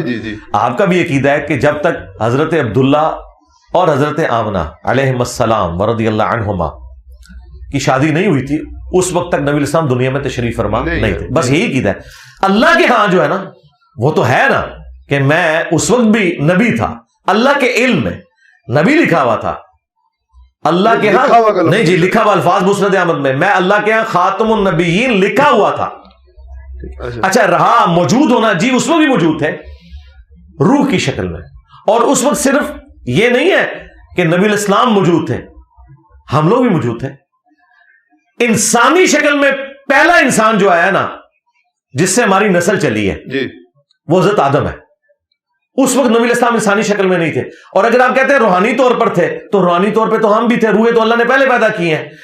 میں بھی حضرت آدم علیہ السلام کی پیدائش سے پہلے اللہ کے ہاں روحانی طور پر تو تھا, آپ بھی تھے, لیکن انسانی شکل میں 4 اکتوبر 1977 کو اپنے ماں باپ کے گھر پیدا ہوا. اس بات کو سمجھیں. باقی یہ نبی علیہ السلام نے کیوں فرمایا فضیلت کے طور پر کہ مجھے اللہ نے پیغمبر اور خاتم النبیین چن لیا ہوا تھا. یعنی خاتم النبیین آپ کو اللہ تعالیٰ نے چن لیا تھا. یہ آپ نے کوئی محنت کر کے مرتبہ حاصل نہیں کیا, بلکہ اللہ نے آپ کی ڈیسٹنی میں, تقدیر میں یہ لکھ دیا تھا. یہ نبی علیہ السلام بتانا چاہ رہے ہیں. کیونکہ اس میں کیا الفاظ ہیں ترمذی میں, یا رسول اللہ آپ نبی کب بنائے گئے؟ تو آپ صلی اللہ علیہ وآلہ وسلم تو 40 سال کی عمر میں مبعوث ہوئے, صحابہ کو پتا تھا. لیکن آپ نے کیا فرمایا, میں اللہ کے ہاں اس وقت بھی نبی تھا جب آدم مٹی اور پانی کے درمیان تھے. وہ اللہ کے علم میں فزیکلی موجود نہیں تھے. اچھا مجھے بتائیں, اگر فزیکلی تھے تو نبی علیہ السلام کے جد امجد ہم حضرت ابراہیم کو کیوں کہتے ہیں؟ ابراہیم تو نبی علیہ السلام کی اولاد میں ہونے چاہیے. اگر نبی علیہ السلام پہلے سے ہیں, ہم کیا کہتے ہیں کہ ان کے جد امجد حضرت آدم کی اولاد سے ہے نا. نبی علیہ السلام فرمایا نا, میں اللہ کے یہاں خاتم النبیین لکھا تھا جب آدم علیہ السلام مٹی اور پانی کے درمیان تھے. میں دعائے ابراہیم ہوں, میں عیسیٰ کی بشارت ہوں, میں اپنی ماں کا وہ خواب ہوں جو انہوں نے پیدائش کے وقت دیکھا کہ ان کے لیے شام کے محلات روشن ہو گئے. تو نبی علیہ السلام اپنے آپ کو ابراہیم کی اولاد مانتے تھے, اسماعیل علیہ السلام کی اولاد مانتے تھے. تو کیوں مانتے تھے؟ تو بگوٹن اعتبار سے نبی علیہ السلام حضرت آدم علیہ السلام سے پہلے نہیں ہے, وہ آخری نبی ہے. لیکن اگر روحانی اعتبار سے دیکھا جائے تو تمام روحیں, خواہ وہ کفار کی روحیں ہیں, انسانوں کی روحیں ہیں, ان میں بھی نیک بندوں کی ہیں, بدکاروں کی ہیں, وہ سب کی سب روحیں پہلے موجود تھی. وہ روح جسم میں جب آئی ہے نا, پہلا جو انسان ہے وہ آدم علیہ السلام ہے. ہاں, نہ حضرت ابراہیم ہے, نہ حضرت موسیٰ ہے, نہ حضرت عیسیٰ ہے, نہ نبی صلی اللہ علیہ وآلہ وسلم ہے. انسانیت کی ابتدا جو ہے حضرت آدم علیہ السلام سے ہوئی ہے. ابھی میں وہ سائنٹیفک بحث نہیں کر رہا کہ حضرت آدم علیہ السلام سے پہلے انسان کس شکل میں تھے, ان انسانوں کی بات نہیں کر رہا. جو پراپر جن کو اللہ تعالیٰ نے خلیفہ بنایا وہ آدم علیہ السلام ہے. ٹھیک ہو گیا. اچھا سر, ایک اور عقیدہ بڑا بیان کیا جاتا ہے, آپ کہا جاتا ہے کہ آپ محمد ابن عبد الوہاب سے بہت زیادہ متاثر ہیں. آپ خود کو وہابی بھی نہیں کہنے دیتے, ان سے بھی متاثر ہیں. اور یہ بھی کہا جاتا ہے کہ انہوں نے ہی سب سے پہلے میلاد کے خلاف بات کی اور مزارات گرائے, سارے معاملات کیے. تو آپ ان سے بھی متاثر ہیں, خود کو وہابی بھی نہیں کہنے دیتے, یہ کیا معاملہ ہے؟ میں تو اعلیٰ حضرت سے بھی متاثر ہوں, میں تو باپا جانی سے بھی متاثر ہوں. تو متاثر ہونے کا مطلب یہ نہیں ہے کہ کسی کے غلط نظریات کو ہم انڈورس کریں گے. اچھا, باقی رہ گیا محمد بن عبد الوہاب صاحب, ان سے پہلے ابن تیمیہ نے بھی اس میلاد کے اوپر گرفت کی ہے, اقتداء الصراط المستقیم. اگرچہ اس میں ان سے تھوڑی مس ہینڈلنگ ہوئی, انہوں نے کہا کہ اس کے پیچھے جو نیت ہے اس پہ ثواب ہوگا, عمل یہ بدعت ہے. ہم تو ان باتوں کو غلط سمجھتے ہیں. ہم یہ کہتے ہیں کہ یہ مروجہ میلاد جو ہے یہ نبی الاسلام سے ثابت نہیں ہے. ہاں, جو وہ والا میلاد ہے جس کا میں نے ذکر کیا وہ آپ ضرور کریں, روزہ بھی رکھیں, جمعے کے خطبات میں نبی الاسلام کی مبارک سیرت کا, صورت کا, آپ کے معجزات کا ذکر کریں. رہ گیا محمد بن عبد الوہاب صاحب کے نظریات, ان کی جو بات قرآن و سنت کے مطابق ہے وہ ہم لے لیتے ہیں, جو نہیں ہے وہ ہم نہیں لیتے. آپ محمد بن عبد الوہاب کی بات کر رہے ہیں, ان کو تو بمشکل 200-250 سال ہوئے ہیں. ہم تو بات بخاری مسلم کی کر رہے ہیں. اس کی وجہ سے کوئی مجھے کہنا شروع کر دے گا کہ میں امام بخاری کا ماننے والا ہوں. میں نبی الاسلام کی احادیث کی بات کرتا ہوں. میرا 1 یا 2 لیکچر ہے محمد بن عبد الوہاب صاحب کے بارے میں, وہ بھی کلپ ہے جس میں ان کے اوپر الزام لگایا گیا تھا کہ انہوں نے کہا تھا کہ میں روزہ رسول ختم کر دوں گا. میں نے کہا تھا جھوٹوں پہ اللہ کی لعنت, انہوں نے کبھی نہیں کہا. وہ اختلاف صرف گنبد خضرا پر ہے, اور وہ بالکل درست ہے. گنبد خضرا تو 678 ہجری میں رکھا گیا. پہلے 650 سال کے مسلمانوں نے گنبد خضرا کیوں نہیں رکھا جبکہ ٹیکنالوجی بھی تھی؟ آیا صوفیہ استنبول میں جو ہے نا, یہ نبی الاسلام کی پیدائش سے بھی 35 سال پہلے بنا ہے. گنبد خضرا سے بھی کتنا بڑا وہ گنبد ہے. صحابہ کرام نے سونے کا گنبد رکھ دینا تھا اگر جائز ہوتا. حضرت عمر کے پاس آج کا اربوں ڈالر جزیہ رومن امپائر کا آتا تھا, لیکن انہیں پتا تھا کہ مسلم کی حدیث ہے, میں تمہیں منع کرتا ہوں قبروں کو پکا کرنے سے, قبروں پر عمارت بنانے سے اور ان پر بیٹھنے سے. صحابہ تابعین تبع تابعین نے کام نہیں کیا. حالانکہ تابعین کے دور میں کچھ صحابہ بھی زندہ تھے تو یہ قبۃ الصخرہ بنایا گیا, ڈوم آف دا راک, گولڈن ڈوم جو یروشلم میں عبد الملک بن مروان نے بنوایا تھا یہ. لیکن اسی دور میں اس نے روزہ رسول کے اوپر کوئی گنبد نہیں بنوایا. اسے پتا تھا کہ یہ کام غلط ہے. یہ تو ایک ایوبی ڈائنسٹی کا بادشاہ تھا, مملوک سلطنت کا, ملک المنصور، اس نے مروایا تھا 678 ہجری میں، اور جس نے مشورہ دیا تھا وہ بعد میں معزول ہو گیا. لوگوں نے کہا کہ اسے سزا ملی ہے اس کام کی. وفاء الوفا کتاب آپ دیکھ لیں مدینے کی تاریخ کے اوپر، پوری دنیا میں اردو ترجمے کے ساتھ آ چکی ہوئی ہے، علامہ سمودی کی، اس میں یہ لکھا ہوا ہے. لیکن گنبد خضرا اگر آپ گرا دیں تو کفار کیا سوچیں گے؟ وہ ایک سمبولک بن گیا مدینے کے حوالے سے، رسول اللہ کی قبر کا ایک نشانی وہ بن گئی، سمبولک چیز ہے، تو وہ کیا سوچیں گے؟ جی اپنے ہی نبی کے اوپر سے وہ ایک معاملہ ہٹا رہے ہیں. دیکھیں پہلی تو بات ہے، ہم نے کبھی نہیں کہا کہ گنبد خضرا کو گرا دیں، ہم نے یہ کبھی نہیں کہا. ہم کیا جی میں بتاتا ہوں کیا کہ میں نے کہا گنبد خضرا کو اتار لیں. اچھا، گرانے اتارنے میں بڑا فرق ہے. اتار کیسے لیں؟ ہاں جی اتار لیں، جس طرح اوپر رکھا تھا. حجر عائشہ تو پہلے ہی موجود تھا جی، چھت بھی تھی. لوگ کہتے ہیں نبی کی قبر کو ننگا کرنا چاہتا ہے. بھائی نبی الاسلام کی قبر ننگی تھی 650 سال تک، یعنی خلفائے راشدین آل البیت نے نبی الاسلام کی قبر کو ننگا رکھا ہوا تھا. یعنی خام خواہ ایک جذباتی جملے بولتے ہیں، بالکل ایسا نہیں ہے. نبی الاسلام حجر عائشہ میں دفن ہوئے، کیونکہ ترمذی میں حدیث ہے نبی کو وہیں پہ دفن کیا جاتا ہے. جو اللہ تعالیٰ نے اس کے لیے محبوب جگہ رکھی ہوتی ہے وہاں پہ ان کو موت دیتا ہے. اس حدیث کے تحت حضرت بکر نے کہا تھا نبی الاسلام کی جس چرپائی پہ ڈیتھ ہوئی ہے نا اس کے نیچے آپ کی قبر کھودی جائے، اور وہ حجر عائشہ تھا. تو اس کے بعد مولا علی نے کبھی سیدہ فاطمہ کا مزار نہیں بنوایا. ایون نبی الاسلام کی 3 بیٹیاں آپ کی زندگی میں فوت ہوئی، آپ نے کسی کا مزار نہیں بنوایا. گنبد خضرا بعد میں رکھا گیا، ایک کام بعد میں ہوا ہے، اور اس کام کو اس وقت مسلمانوں نے غلط بھی سمجھا. اگر آپ اس کام کو صحیح سمجھتے ہیں تو پہلے 650 سال کے مسلمانوں کو کیا کہیں گے؟ جبکہ ٹیکنالوجی بھی تھی، یہ نہیں تھا کہ اس زمانے میں گنبد بنتے نہیں تھے. قبل از مسیح کلیسا بنے ہوئے، صحابہ کرام کے پاس ٹیکنالوجی بھی تھی. قبۃ الصخرہ میں نے بتایا کہ موجود تھا، اس کے باوجود انہوں نے نہیں رکھا کیونکہ وہ سمجھتے تھے یہ غلط ہے. جو کام غلط ہے اگر ایک بندہ اسے آ کے دوبارہ سے کرتا ہے، مثال کے طور پہ میں آپ کو ابھی سمجھاتا ہوں. کل کو یہ جو پوڈری چرسی قسم کے لوگ ہیں ان کا قبضہ ہو جائے مدینہ شریف پہ اور یہ ڈول ڈمکا شروع کر دے قبر رسول پہ، آپ نہیں روکیں گے؟ بالکل روکیں گے. کیوں روکیں گے؟ آپ یہ کہیں گے کہ یہ حضور کی مرضی سے ہو رہا ہے، آپ یہ کہیں گے خلاف شرع ہے. تو یہ گنبد جو لا کے رکھا گیا یہ خلاف شرع ہے نا، کیونکہ نبی اسلام کی حدیث ہے مسلم میں تمہیں منع کرتا ہوں قبروں کو پکا کرنے سے، عمارت بنانے سے اور ان پر بیٹھنے سے. خلاف شرع کام ہوا ہے نا. اور یہ دیکھیں یہ کہتے ہیں کہ جی یہ کیسے ہو سکتا ہے کہ اللہ کے نبی کی قبر کے اوپر خلاف شرع کام ہو جائے، اللہ تعالیٰ حفاظت کرنے والا ہے. پھر بڑا خطرناک کھیل میں کھیلوں گا آپ کے ساتھ. پھر تو میں یہ کہوں گا کہ امام کعبہ بھی اللہ کی مرضی سے ہے اور مسجد نبی کا امام بھی اللہ کی مرضی سے ہے، تو تم اس کے پیچھے نماز کیوں نہیں پڑھتے؟ پھر ہمیں کہیں گے نہیں جی وہ تو یزید بھی آ گیا تھا. وہ ایک جگہ تو ہو نا، ایک ٹکٹ کتنے مزے کر رہے تھے. ٹھیک ہے. اچھا قبۃ الصغریٰ بھی تو ایک ڈوم آف دی راک اسے کہا جاتا ہے، ایک پتھر تھا جس سے حضور معراج میں گئے، تو اس میں بھی تو بنا دیا گیا گنبد. تو ایک پتھر کی تعظیم کی خاطر وہ گنبد بنا دیا، تو حضور کے اگر بنا دیا تو اس بعد والوں میں بے شک بنایا، لیکن اس میں کیا حرج ہو گیا؟ لاجیکلی آپ کی بات درست ہے جی. تو یہ اس زمانے میں جنہوں نے یہ بنوایا تھا ان کو قبر رسول پہ گنبد بنانے کا خیال کیوں نہیں ہے؟ اس وجہ سے کہ مسلم شریف میں جو ممانعت ہے نا وہ قبر پر عمارت بنانے کی ہے. آپ مسجد کے اوپر بھی گنبد بنا لیں کوئی مسئلہ نہیں ہے، قبر کے اوپر عمارت نہیں بنا سکتے. اصل اختلاف یہ ہے. تو قبۃ الصخرہ کسی کی قبر پہ نہیں بنا ہوا، وہ اس راک کے اوپر بنا ہوا ہے. نبی الاسلام نے اگر قبروں پر عمارت بنانے سے منع نہ کیا ہوتا نا تو میں کہتا ہوں کہ نبی الاسلام کی قبر مبارک پہ سونے کا گنبد بنا کے رکھنا چاہیے تھا. ہمارے لیے پروٹوکول والی بات ہے کہ ہم یہ کریں، ٹھیک ہے، کہ ہم نبی الاسلام کو اس حوالے سے تعظیم دیتے ہیں. لیکن چونکہ آپ علیہ السلام نے منع فرما دیا، جب آپ کوئی چیز منع کرتے، آپ مجھے بتائیں کیا سجدہ کرنا اس سے بڑی کو تعظیم ہو سکتی ہے؟ نہیں، بالکل نہیں. حضرت آدم علیہ السلام کو فرشتوں نے سجدہ کیا تو آدم علیہ السلام کی تعظیم کی نا. یوسف علیہ السلام کو ان کے بھائیوں نے سجدہ کر کے ان کی تعظیم کی نا. تو ہم کتنے بدبخت ہیں کہ اپنے نبی کو سجدہ کر کے ان کی تعظیم بجا نہیں لاتے. تو آپ کیا کہیں گے؟ اب حرام قرار دے دیا بس. لیکن وہ جو سجدے ہوئے ہیں ان کو ہم غلط اس لیے نہیں کہہ رہے کہ اس وقت تک جائز تھا تعظیمی، اب ہم اس کو حرام سمجھتے ہیں کیونکہ ابو داؤد میں حدیث ہے میں سجدہ جائز سمجھتا تو بیویوں سے کہتا کہ اپنے خامدوں کو کریں. اور یہ اس موقع پہ آپ نے ارشاد فرمایا کہ جب ایک صحابی نے حضور کو سجدہ کیا، آپ فرمایا سر اٹھا کیا کر رہا ہے، کیا جب میں فوت ہو جاؤں گا تم میری قبر سے گزرو گے، میری قبر پہ بھی سجدہ کرو گے؟ انہوں نے کہا نہیں یا رسول اللہ. تو فرمایا مجھے بھی سجدہ نہ کرو. اگر میں سجدہ جائز سمجھتا تو بیویوں سے کہتا کہ اپنے خامدوں کو سجدہ کریں اس حق کے سبب جو اللہ تعالیٰ نے دیا. سجدہ جو تعظیم کا اعلیٰ ترین درجہ تھا، جو ہمارا دل کرتا ہے کہ ہم اپنے نبی کو کرتے، لیکن نبی نے منع کر دیا. وہ اعلیٰ حضرت نے بھی شعر کہا ہے، سر سوئے روزہ جھکا پھر تجھ کو کیا، دل تھا ساجد نج دیا پھر تجھ کو کیا. وہ کہہ رہے دل میرے سجدے میں تھا لیکن سر بس تھوڑا سا جھکا ہے. سجدہ میں اس لیے نہیں کر سکتا کہ نبی الاسلام کی اجازت نہیں ہے، لیکن دل سجدے میں ہی ہے. میں تو خیر اس کے ساتھ بھی ایگری نہیں کرتا، دل کی اجازت پتہ نہیں انہوں نے کہاں سے لے لی ہے. ہم تو کہتے ہیں نبی الاسلام نے منع فرمایا تو منع, بس دیٹس آل.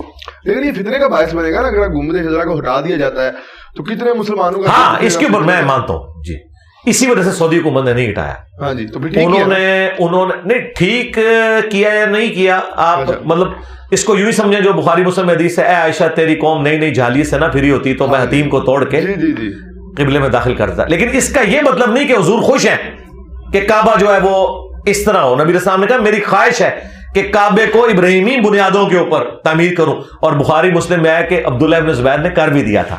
یہ تو حجاج ابن یوسف نے پنگا کیا ہے, ادروائز حتیم کعبے میں داخل ہو چکا تھا, اور انہوں نے تصدیق کی تھی اما عائشہ سے.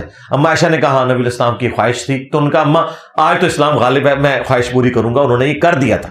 یہ حجاج نے توڑوا کے نا وہ آل زبیر اور آل امیہ کی ضد میں آ کے اس نے دوبارہ سے وہ کیا. اگر نہ ہوا ہوتا نا آج حتیم کعبے کے اندر ہی ہونا تھا. میں کہتا ہوں سعودی حکومت جتنی سٹرونگ تھی نا, ان کا یہ کام بنتا تھا کہ کنسنسس کے ساتھ, کسی نے بھی نہیں بولنا تھا. وقتی طور پہ بولتے خاموش ہو جاتا ہے, لیکن کم از کم یہ مزارات جو دنیا میں بن رہے ہیں اس کی بنیاد کے اوپر, تو اگر نہیں کر سکے تو انشاءاللہ ہم امام مہدی کا انتظار کر رہے ہیں. امام مہدی انشاءاللہ یہ کام کریں گے, انشاءاللہ سنت کو اسٹیبلش کریں گے انشاءاللہ. قبر رسول پہ جانے کا آپ کا کیا عقیدہ ہے کہ وہاں پہ جانے کا کتنا ثواب ہے؟ میں نے تو سنا ہے جو وہابیزم کے ماننے والے ہیں وہ تو قبر رسول پہ جانے کے انکار ہیں, بلکہ شعر بھی آیا کہ اے زائر بتھا تو چلا جا مدینے کو اور ابلیس تو تجھے روکے گا, اس طرح کا کوئی شعر بھی پڑھا جاتا ہے. پتہ نہیں باقاعدہ طور پہ روکتے بھی ہیں وہابی کچھ نا؟ نہیں کوئی وہابی نہیں روکتا, ہم وہابیوں کے کوئی نمائندہ نہیں ہے, لیکن بالکل جھوٹ ہے. دیکھیں مفتی اعظم سعودیہ نے ایک کتاب چھاپی ہوئی ہے جس میں روزہ شریف کی حاضری کا لکھا ہوا ہے. اس میں انہوں نے باقاعدہ لکھا ہے کہ نبی الاسلام اپنی وفات کے بعد بھی اسی طریقے سے قابل احترام ہے جس طرح اپنی زندگی میں آپ کی قبر مبارک کے پاس بلند نہ کی جائے آواز. اور باقاعدہ انہوں نے وہی طریقہ لکھا ہے جو اہل سنت کے ہاں کتابوں میں ہے, 4 کتابوں میں, الموطا امام مالک میں, سنن کبری البیہقی میں, المصنف ابن ابی شیبہ میں, فضل الصلاۃ علی النبی میں, کہ عبداللہ بن عمر جب بھی سفر پہ جاتے یا واپس آتے پہلے مسجد نبی میں 2 نفل پڑھتے, اس کے بعد قبر رسول پر حاضر ہو کر پڑھتے السلام علیک یا رسول اللہ. پھر حضرت ابو بکر کی قبر پر آ کر عرض کرتے السلام علیک یا ابا بکر, پھر السلام علیک یا عمر. یہ آپ کی روٹین تھی. تو السلام علیک یا رسول اللہ قبر رسول پر پڑھنا اس کے اوپر امت کا اجماع ہے. بلکہ میں آپ کو بتاؤں جو سعودیہ کا چینل ہے نا جو لائیو آ رہا ہوتا ہے مسجد نبوی سے, وہ جب اذان سے پہلے روزہ شریف کے سامنے کیمرے کو لے کے آتے ہیں تو وہ بھی پڑھ رہا ہوتا ہے السلام علیکم یا رسول اللہ, کیونکہ وہ لائیو آ رہا ہوتا ہے. اور اس لائیو چینل پہ میں بھی الحمدللہ جتنی بار سامنے آؤں میں السلام علیکم یا رسول اللہ پڑھتا ہوں. ایون ہمارے لائیو سٹریم میں ایک بندہ آ گیا تھا اور وہ ریئل ٹائم روزہ شریف پہ کھڑا تھا.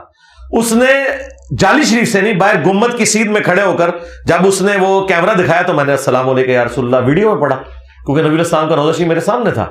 ٹھیک ہے, وہ تو ویڈیو میں سامنے تھا, تو پھر اس میں تو بس سامنے نہیں, میں ویسے بھی نماز میں پڑھتا ہوں. اچھا, السلام علیکم ایھا النبی.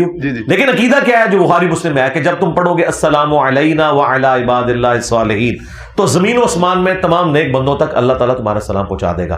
ہم السلام علیکم یا رسول اللہ پڑھتے ہیں, نماز میں بھی پڑھتے ہیں, نماز کے علاوہ بھی پڑھتے ہیں, لیکن پیچھے جو عقیدہ ہے نا وہ یہ ہے کہ ہمارا صلاۃ و سلام اللہ تعالیٰ اپنے نبی تک پہنچاتا ہے. یہ یہاں پہ آگے اختلاف ہو جاتا ہے جب آپ کہتے ہیں وہ خود سنتے ہیں, دور و نزدیک کے سننے والے وہ کان, یہ جو آپ کرتے ہیں نا اس میں ہم کہتے ہیں کہ یار یہ آپ غلو کر رہے ہیں دین میں. نبی الاسلام نے فرمایا اللہ تعالیٰ پہنچاتے تھے بس. مطلب فرشتے اگر پہنچا سکتے ہیں تو رسول اللہ صلی اللہ علیہ وسلم کی اتنا کہ نہیں کہ خود اس سن لیں فرشتے نہیں, تو آپ سے بالکل جی نبی الاسلام کا پروٹوکول ہے, فرشتے ان تک پہنچاتے ہیں. اچھا, نبی الاسلام کے اوپر اگر آپ نے کوئی چیز منسوب کرنی ہے جی تو وہ دین سے ثابت بھی ہونی چاہیے نا. کل کو آپ یہ کہیں گے کہ حضرت عیسیٰ کا پروٹوکول تو یہ ہے کہ انہیں ابھی تک موت نہیں آئی, حضرت عیسیٰ زندہ ہے نا, لیکن ہمارے نبی تو فوت ہو چکے ہیں, آخرت کی زندگی میں زندہ ہے, دنیا سے تو فوت ہو گئے. حضرت عیسیٰ علیہ السلام پچھلے آلموسٹ 2000 سال سے تو زندہ ہے آسمانوں پہ, اور ابھی پتہ نہیں کتنے ہزار سال تک انہوں نے زندہ رہنا ہے. تو کرسچنز کہتے ہیں دیکھو پھر ہمارا نبی تو ابھی تک زندہ ہے. تو ہم یہ کہتے ہیں کہ بھائی اس طریقے سے آپ مراتب کو کمپیئر کروا کے کوئی رزلٹ نہیں نکال سکتے. ہم تو انبیاء کی بھی انبیاء پہ جزوی فضیلت مانتے ہیں. ہم رسول اللہ صلی اللہ علیہ وآلہ وسلم کو کلی طور پر باقی انبیاء پر فضیلت دیتے ہیں, جزوی طور پر نہیں. جزوی طور پر بعض انبیاء کو نبی الاسلام پر فضیلت ہے. مثلا وَكَلَّمَ اللَّهُ مُوسَىٰ تَكْلِيمًا, اس پلانٹ ارتھ پہ صرف موسیٰ علیہ السلام ہے جن کے ساتھ اللہ نے کلام کیا ہے. ہمارے نبی کے ساتھ بھی نہیں کیا, وہ صرف شب معراج ہوا, دنیا میں نہیں ہوا.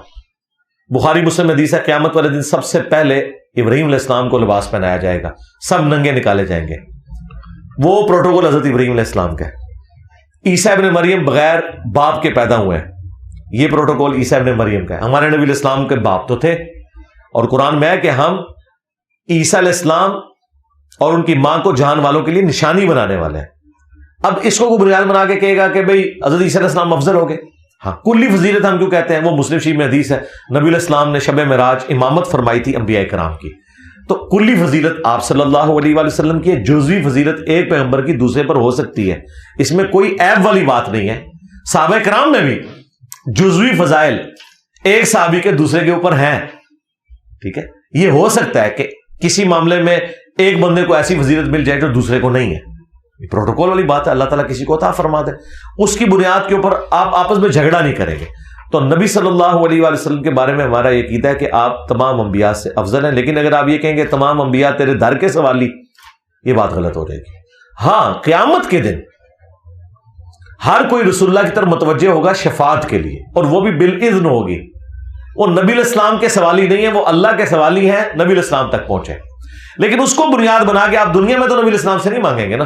وہ کہتے ہیں نا, آج لے ان کی پناہ, آج مدد مانگ ان سے, اعلیٰ حضرت نے شعر کہا ہے نا, پھر نہ مانیں گے اگر قیامت میں مان گیا. خدا کے لیے یار, قیامت میں تو نبی علیہ السلام ہمارے سامنے ہے, پھر میں ان کو پھکا دوں گا کہ آج پھر دنیا کی کورٹس میں اپنا کیس کیوں لے کے جاتے ہو, قبر رسول سے کیوں نہیں فیصلہ کرتے؟ سورہ النساء کی آیت نمبر 65 کے تحت کہ نبی کو اپنا حاکم مانو, تو یہ کیا کہیں گے کہ نبی علیہ السلام دنیا سے جا چکے, اب ہم دنیا کی کورٹس میں ہی جائیں گے, تو ہم آپ کو گستاخ رسول کہیں گے. بھائی نبی علیہ السلام کا دنیا سے جانے کے بعد وہ والا رشتہ نہیں ہے اس دنیا کے ساتھ جو آپ کا دنیا کی زندگی میں تھا. ہمارا صراط والسلام آپ تک پہنچتا ہے. ہم تو اس حدیث کو بھی صحیح مانتے ہیں ابو داؤد میں کہ جو شخص قبر رسول پر پڑھتا ہے السلام علیکم یا رسول اللہ, تو نبی علیہ السلام اس کے سلام کا جواب بھی دیتے ہیں. آپ نے فرمایا میری روح اللہ تعالیٰ لوٹا دے گا, میں اس کے سلام کا جواب دوں گا, لیکن وہ جواب ہم سنیں گے نہیں. نہ ہمارا سلام حضور سنتے ہیں, بلکہ اللہ ان تک پہنچاتا ہے اور وہ سننے کے بعد ہمیں دعا دے دیتے ہیں. اور یہ پروٹوکول صرف قبر رسول کا ہے, یہاں سے بھی ہمارا سلام پہنچ رہا ہے. سنن نسائی میں حدیث ہے, زمین میں فرشتے سے یاد کرتے ہیں, میرے امتیوں کا سلام میرے تک پہنچاتے ہیں. نبی علیہ السلام تک ہمارا سلام پہنچتا ہے, آپ جواب بھی دیتے ہیں. لیکن یہ سب کا سب برزخی معاملہ ہے, فزیکل نہیں ہے کہ کسی کو روزہ شریف سے اندر سے آواز آ جائے. ورنہ بریلویوں کو آواز آئے دیوبندی نہیں مانتے, دیوبندیوں کو آئے بریلوی نہیں مانتے, اور ہم دونوں کی بات نہیں مانتے. ہم کہتے ہیں کہ یار سیدہ فاطمہ تو اس غم سے فوت ہو گئی ہے کہ میں اپنے باپ کی آواز نہیں سن سکوں گی. تم لوگ کہتے ہو کہ قبر رسول پہ جا کے شیخ احمد رفاعی کے لیے نبی علیہ السلام نے 555 ہجری میں ہاتھ مبارک نکال لیا. جھوٹ بول رہے ہیں. اچھا, اس کے علاوہ یہ تھا کہ آپ قبر رسول پہ صلی اللہ حاضری کے ثواب کے بھی منکر ہیں؟ نہیں, کوئی منکر نہیں ہے. ہم کہتے ہیں اس پلانٹ ارتھ پہ اچھا نفلی عبادات میں سب سے افضل عبادت قبر رسول کی حاضری ہے, اس میں کوئی شک نہیں ہے. جو لوگ مدینہ شریف ہیں انہیں تو دن میں جتنی دفعہ موقع ملے رسول اللہ کی قبر پہ حاضر ہوں, کیونکہ یہ تو پروٹوکول ہے. جو قبر پر سلام عرض کرتا ہے نبی علیہ السلام اس کا جواب خود دیتے ہیں, اچھا ایٹ دا اسپاٹ دیتے ہیں, کیونکہ الفاظ ہیں اللہ تعالیٰ میری روح کو متوجہ کرے گا, میں اس کے سلام کا جواب دوں گا.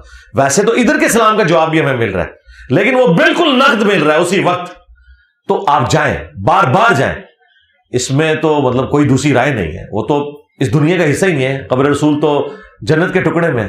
نبی علیہ السلام نے فرمایا میرے گھر سے لے کر میرے ممبر تک ریاض الجنہ ہے, جنت کے ٹکڑوں میں سے ایک ٹکڑا ہے. اور امام بخاری نے اس کے اوپر باب باندھا ہے کہ قبر رسول سے ممبر رسول جنت کا ٹکڑا ہے. امام بخاری نے کہا کہ قبر رسول جنت کا ٹکڑا ہے, اور اس کا اس دنیا سے کوئی تعلق ہی نہیں ہے, اس اعتبار سے کہ کوئی اس کے لیول کی فضیلت والی چیز ہو. ہم قبر رسول کو, مدینہ شریف کو مکہ سے بھی افضل سمجھتے ہیں. ہمارا جھگڑا یہ ہوتا ہے کہ جب یہ لوگ اللہ کے عرش کے ساتھ اسے کمپیئر کروانا شروع کر دیتے ہیں اور اپنی طرف سے چیزیں دین کے اندر داخل کرتے ہیں, تو وہ پھر زیادتی والی بات. اگر یہ کہے کہ نبی علیہ السلام اللہ کے عرش سے افضل ہے, بالکل ٹھیک ہے, عرش بھی مخلوق ہے, نبی علیہ السلام اشرف المخلوقات ہیں. لیکن جب یہ کہتے ہیں قبر رسول کی مٹی اللہ کے عرش سے افضل ہے, یہ پھر غلو ہو جاتا ہے. وہ کہتے ہیں جتنا حصہ حضور کی جسد مبارک کے ساتھ جو ہے ٹچ کیا ہوا ہے, تو وہ حصہ تو واقعہ نہیں. وجہ آپ جو جسم اطہر کے ساتھ جو چیز ٹچ کی ہوئی ہے, یہ پتہ کتنا خطرناک کھیل کھیل رہے ہیں. ہم اللہ کے لیے تو یہ تمثیل بیان نہیں کر سکتے نا کہ اللہ عرش پر ہے. اس طرح بھی میں مثال نہیں دے سکتا جس طرح میں اپنی کرسی پہ ہوں. یہ مثال ہی دینا چاہتے ہیں کہ جس عرش کے اوپر اللہ ہے نا اس کی فضیلت کم ہے, اور جس مٹی کے ٹکڑے کے اوپر نبی ہے نا اس کی فضیلت زیادہ ہے. یہ خطرناک شیطانی کھیل یہ کھیل رہے ہوتے ہیں اس وجہ سے ہم انہیں کنڈیم کرتے ہیں. جب ہم یہ بات کرتے ہیں وہ کہتے ہیں نہیں نہیں اللہ تعالیٰ کوئی عرش نے کوئی اللہ کو اٹھایا ہوا ہے. بھائی اللہ تو کہہ رہا ہے نا الرحمن علی العرش استویٰ, جو اعلیٰ حضرت نے صحیح ترجمہ کیا ہے, رحمان اپنے عرش پر مستوی ہوا جیسا کہ اس کی شان کے لائق ہے. بہرحال اللہ نے عرش کو اپنے ساتھ منسوب کیا ہے نا. اللہ کا پائے حکومت, پائے تخت کیا ہے؟ عرش. سورہ بنی اسرائیل میں ہے کہ اللہ کے ساتھ اگر کوئی اور الہ ہوتا تو ضرور عرش کا راستہ تلاش کرتا تاکہ اس پہ قبضہ کر لے.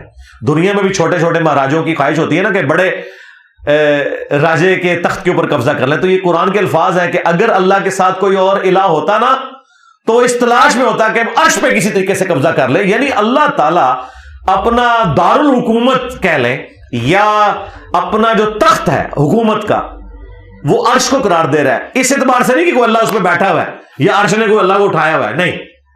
اب آپ اس کو قبر رسول کے ساتھ جب کمپیئر کرواتے ہیں اور پھر کہتے ہیں حصہ زمین جو حضور سے ٹچ ہے.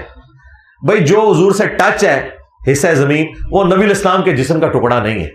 لیکن خمیر تو وہاں سے اٹھایا گیا, خمیر اٹھا لیا نا, جو اٹھ گیا ختم. ورنہ اگر خمیر اٹھایا گیا پھر ابو بکر عمر کے خمیر کہاں سے اٹھے؟ وہ بھی تو وہیں سے اٹھے. تو پھر آپ یہ بھی کہیں. اور پھر آخری بات جو اتنے بڑا جھوٹ انہوں نے بولا ہے, جو حصہ زمین حضور کو ٹچ کر رہا ہے, حضور کو تو کوئی حصہ زمین ٹچ ہی نہیں کر رہا. مسلم شریف میں حدیث ہے نبی الاسلام کی قبر میں پہلے سرخ چادر بچھائی گئی, اس کے اوپر آپ کی میت لٹائی گئی ہے. آپ تو زمین سے ٹچ ہی نہیں کر رہے. تو یہ کہیں کہ جی جو نبی الاسلام کو ٹچ کر رہی ہے چادر, آپ کا کفن مبارک, اور اس سے بڑھ کر تو آپ کے بال مبارک ہیں. آج تک کسی صحابی نے کہا کہ حضور کے بال مبارک اللہ کے عرش سے افضل ہے, آپ کا کرتا مبارک اللہ کے عرش سے افضل ہے؟ ان کے پاس تو تھے بال مبارک. جو حضور کے جسم کے ٹکڑے ہیں اوریجنل, قبر رسول جسم کا ٹکڑا نہیں ہے, بلکہ وہ خمیر جو اٹھ گیا وہ اٹھ گیا. باقی جو ہے اگر آپ اس کو کہیں گے تو پورا ریاض الجنہ پھر اس صرف قبر رسول کی یوں بات کر رہے ہیں. تو نبی الاسلام کے جو اپنے جسم کا حصہ ہے اس کو کسی صحابی نے نہیں کہا کہ اللہ کے عرش سے افضل ہے. یہ تو مفتی احمد خان نعیمی نے کہا کہ جی حضرت آمنہ کا پیٹ جو ہے اللہ کے عرش سے افضل ہے, بلکہ انہوں نے تو لکھا ہے مشکات کی شرح میں اور قرآن کی شرح میں, اے شرح اور لا الہ الا انت سبحانک انی کنت من الظالمین دی, وہ کہتے ہیں وہ مچھلی جس کے پیٹ میں یونس رہے وہ بھی اللہ کے عرش سے افضل ہے. من دسو اے لکھا ہے مفتی احمد نعیمی نے. ان دسو کتنے رکدا پہ آئے, کتنے روکا میں, کدھر سے میں نے روکنا نہ کیا کہ میرے نبی سا ہے ہی کوئی نہیں, تیرے بابے تے شاہی کوئی نہیں, بلکہ تو انہوں کہاں گا تھوڑے بابے تے شاہی کوئی نہیں. اچھا, محفل جو نعت ہوتی ہے اس کے بارے میں بھی آپ کا عقیدہ پوچھنا چاہوں گا. کچھ صحابہ بیٹھے تھے مسجد نبی شریف میں, تو سیدنا عمر آئے, انہوں نے کہا کہ تم کیا کر رہے ہو؟ تو غالباً حضرت ابو ہریرہ تھے, انہوں نے کہا کہ میں یہی کام جو ہے تو تیرے سے بہتر شخص کے سامنے ہم کرتے رہے, نعت شریف کو پڑھے تھے. جی احسان ابن ثابت, یہ بخاری مسلم میں تو ہم قائل ہیں. تو پھر وہ جو نعت خوانی ہو رہی ہوتی ہے میلاد شریف کے موقع تو کریں نعت جہاں کہیں ہو رہی ہو مجھے بھی بتائیں, میں بھی اس میں شامل ہوں گا. یہ نعتیں نہیں پڑھ رہے ہوتے, اچھا یہ استغاثے کر رہے ہوتے ہیں. لیکن اگر وہ لوگ ایک مجھے بتائیں یہ کون سی نعت ہے, مجھے در پہ پھر بلانا مدنی مدینے والے, یہ نعت ہے؟ یہ ایک وسیلے کے ذریعے سے کہا جا رہا ہے. یہ نعت کہاں سے ہوگی؟ نعت تو یہ ہے مصطفیٰ جان رحمت پہ لاکھوں سلام, ہاں شمع بزم ہدایت پہ لاکھوں سلام, ٹھیک ہے یہ نعت ہے. ٹھیک ہے, پتلی پتلی گلے قدس کی پتیاں, ان ہونٹوں کی نزاکت پہ لاکھوں سلام, یہ نعت ہے. نعت ہے کہ نبی الاسلام کی آپ تعریف کریں. آپ حضور سے مدد مانگ رہے ہیں, آپ حضور کا دل دکھا رہے ہیں, بالکل اس طریقے سے جس طرح کرسچن عیسیٰ ابن مریم کو جب خدا کا بیٹا کہتے ہیں, ہم کہتے ہیں تم عیسیٰ ابن مریم کا دل دکھا رہے ہو. ان کی یہ تعلیمات نہیں تھی. اور نبی الاسلام کی حدیث بخاری میں دیکھنا, میری شان کو اس طرح بلند نہ کرنا جس طرح نصارہ نے اپنے پیغمبر کو بڑھا دیا. میں اللہ کا بندہ اور اس کا رسول ہوں, مجھے اللہ کا بندہ اور اس کا رسول کہنا. اور مسند احمد میں حدیث ہے اللہم لا تجعل قبری وثنا یعبد, اے اللہ میری قبر کو ایسا بت نہ بننے دینا کہ لوگ اس کی پوجا شروع کرتے ہیں.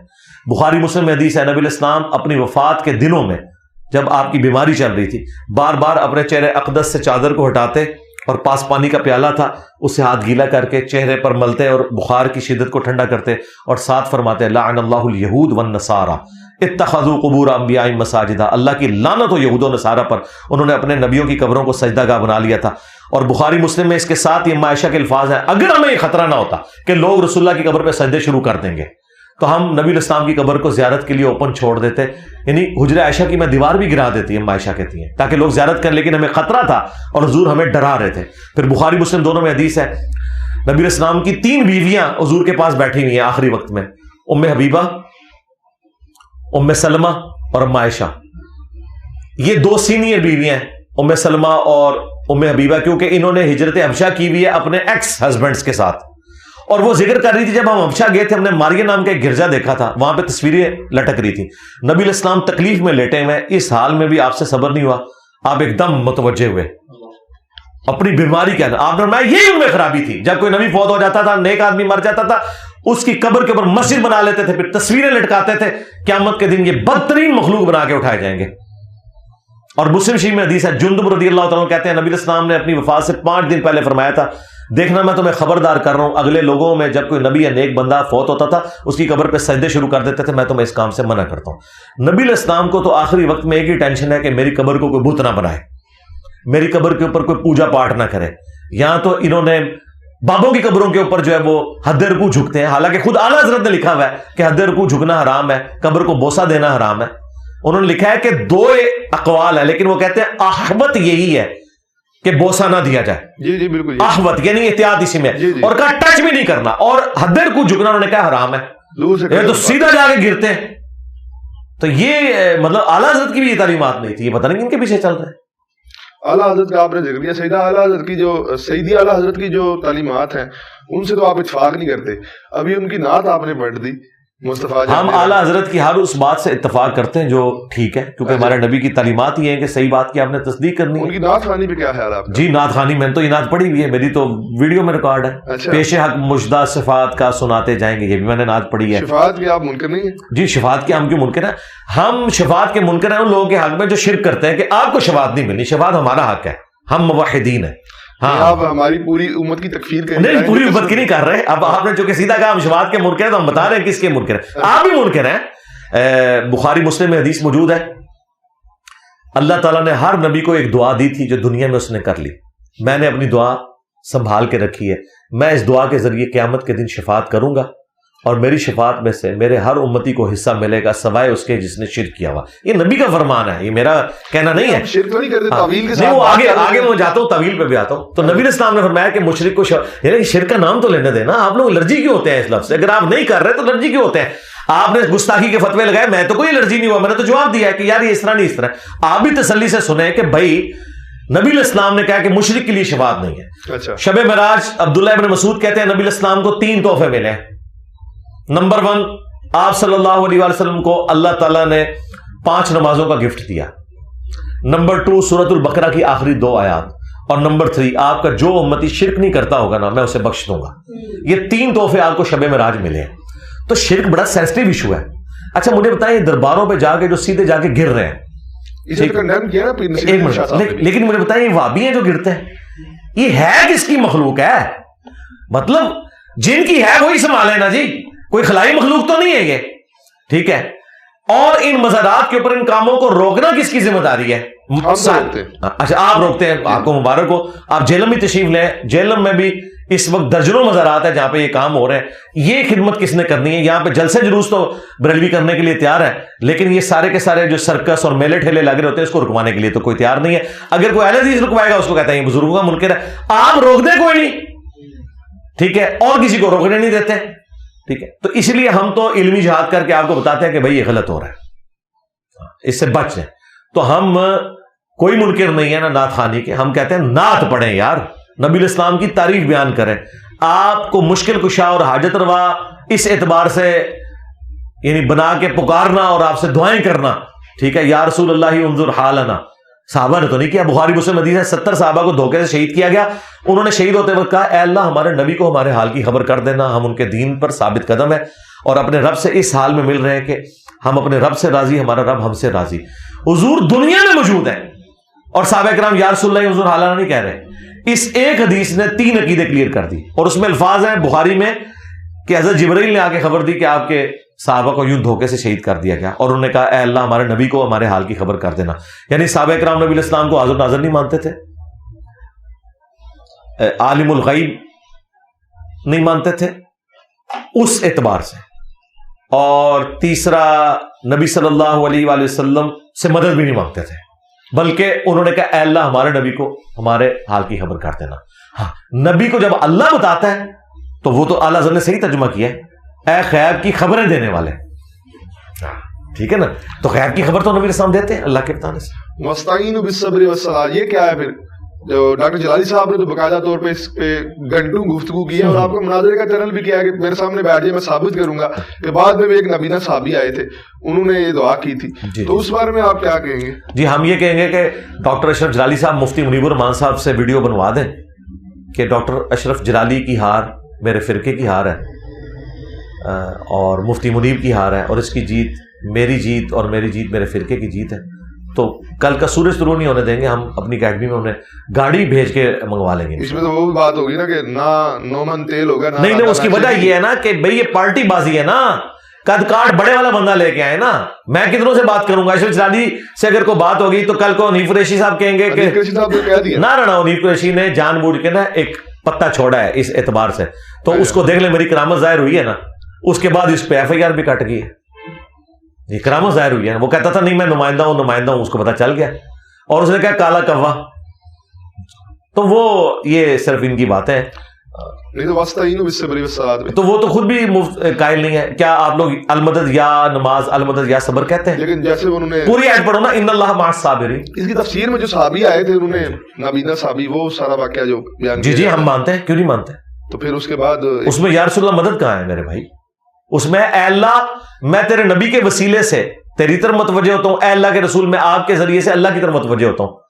ابن ماجہ میں تو اتنی حدیث ہے نا، یہ لے کے آتے ہیں المعجم الکبیر طبرانی سے، اگرچہ اس کی صحت پہ ہمیں اختلاف ہے، ہم کہتے ہیں اس کو بھی صحیح مان لیں، عثمان بن حنیف والی جو روایت ہے، تو اس میں تو رسول اللہ سے تو مدد نہیں مانگی انہوں نے کہا یا رسول اللہ میں آپ کے ذریعے اللہ کی طرف متوجہ ہوتا ہوں، اور اے اللہ میں تیرے نبی کے وسیلے سے تیری طرف متوجہ ہوتا ہوں۔ رسول اللہ سے تو مانگا ہی کچھ نہیں ہے، ثابت ہو گیا وسیلہ تو ہم مانتے ہیں نا یار، وسیلے کا کون انکاری ہے؟ ہم استعانت کے خلاف ہیں، ٹھیک ہے ہاں اگر کوئی اس طریقے سے وسیلہ کرتا ہے نبی اسلام کے حوالے سے تو کرے، لیکن مانگنا اللہ سے ہے، ہمارا جھگڑا ختم۔ اور میں یہ آج نہیں کہہ رہا، میں نے آج سے کم از کم 4-5 سال پہلے ویڈیو ریکارڈ کروائی ہے، وسیلے کے نام پہ دھوکہ، عثمان بن حنیف کی میں نے حدیث ڈسکس کی ہے، اور میں نے کہا اگرچہ ہمیں اس کی صحت میں اختلاف ہے لیکن اہل سنت کے کچھ محدثین اسے صحیح سمجھتے ہیں، ہم اسے صحیح سمجھتے ہوئے کہتے ہیں کہ ہم کوئی اختلاف نہیں کرتے، لیکن مانگنا تو اللہ سے ہے نا، اس میں رسول اللہ سے کیا مانگا گیا ہے؟ پھر کبھی رسول پہ جا کے میں یہ کہہ سکتا ہوں کہ یا رسول اللہ میں آپ کی وجہ سے اللہ کی طرف متوجہ ہوتا ہوں، آپ کے وسیلہ سے، تو کہہ لیں کیا مسئلہ ہے؟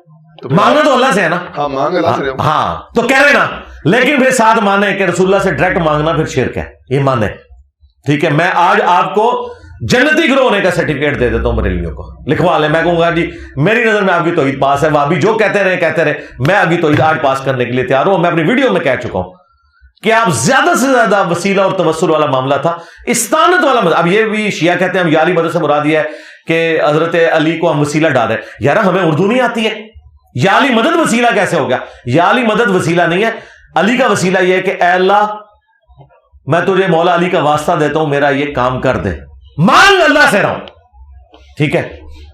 یہ اور چیز ہے، یہ ڈائریکٹ مولا علی سے مانگتے ہیں۔ اور ناج البلاغہ میں تو میں نے خطبہ بھی آپ کو بتایا تھا، شاہ جی تسی تے بڑے مننے والے ہو، اپنے دادے دی گل نہ ہوندے، مولا حسن نو مختوم نمبر 31 ہے، اے حسن تو اس کی اولاد ہے جس نے عنقریب مر جانا ہے، زندہ رہنے والی صرف اللہ کی ذات ہے، اے حسن جب بھی تجھے کوئی مصیبت پریشانی ہو تو اللہ ہی سے مانگنا، اللہ کا دربار وہ دربار ہے جس نے اپنا کوئی دربان بھی مقرر نہیں کیا، اور نہ اس نے یہ لازم کیا ہے کہ کسی وسیلے سے اس کی طرف متوجہ ہو۔ وسیلے کا بھی انکار کیتا ہے مولا علی نے، وسیلے کو مشروع نہیں ٹھہرایا۔ اچھا جب یہ ہم پیش کرتے ہیں وہ کہتے ہیں مولا علی نے کہا کہ اللہ تعالیٰ نے وسیلے کو ضروری قرار نہیں دیا، مولا علی نے وسیلے کو غلط نہیں کہا، ہم بھی کہتے ہیں غلط نہیں کہا، لیکن انہوں نے کہا کہ ضروری کوئی نہیں۔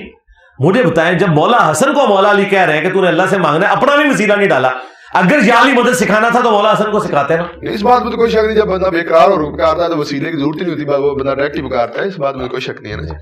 نہیں انڈائریکٹ بھی جو آپ پکار رہے ہیں وہ بھی اللہ ہی کو پکار رہے ہیں نا۔ ہاں جی، لیکن آپ لوگ کیا کہہ رہے ہیں؟ آپ کہہ رہے ہیں یا باب الحق بیڑا تک، یا معین الدین چشتی پار لگا دے کشتی۔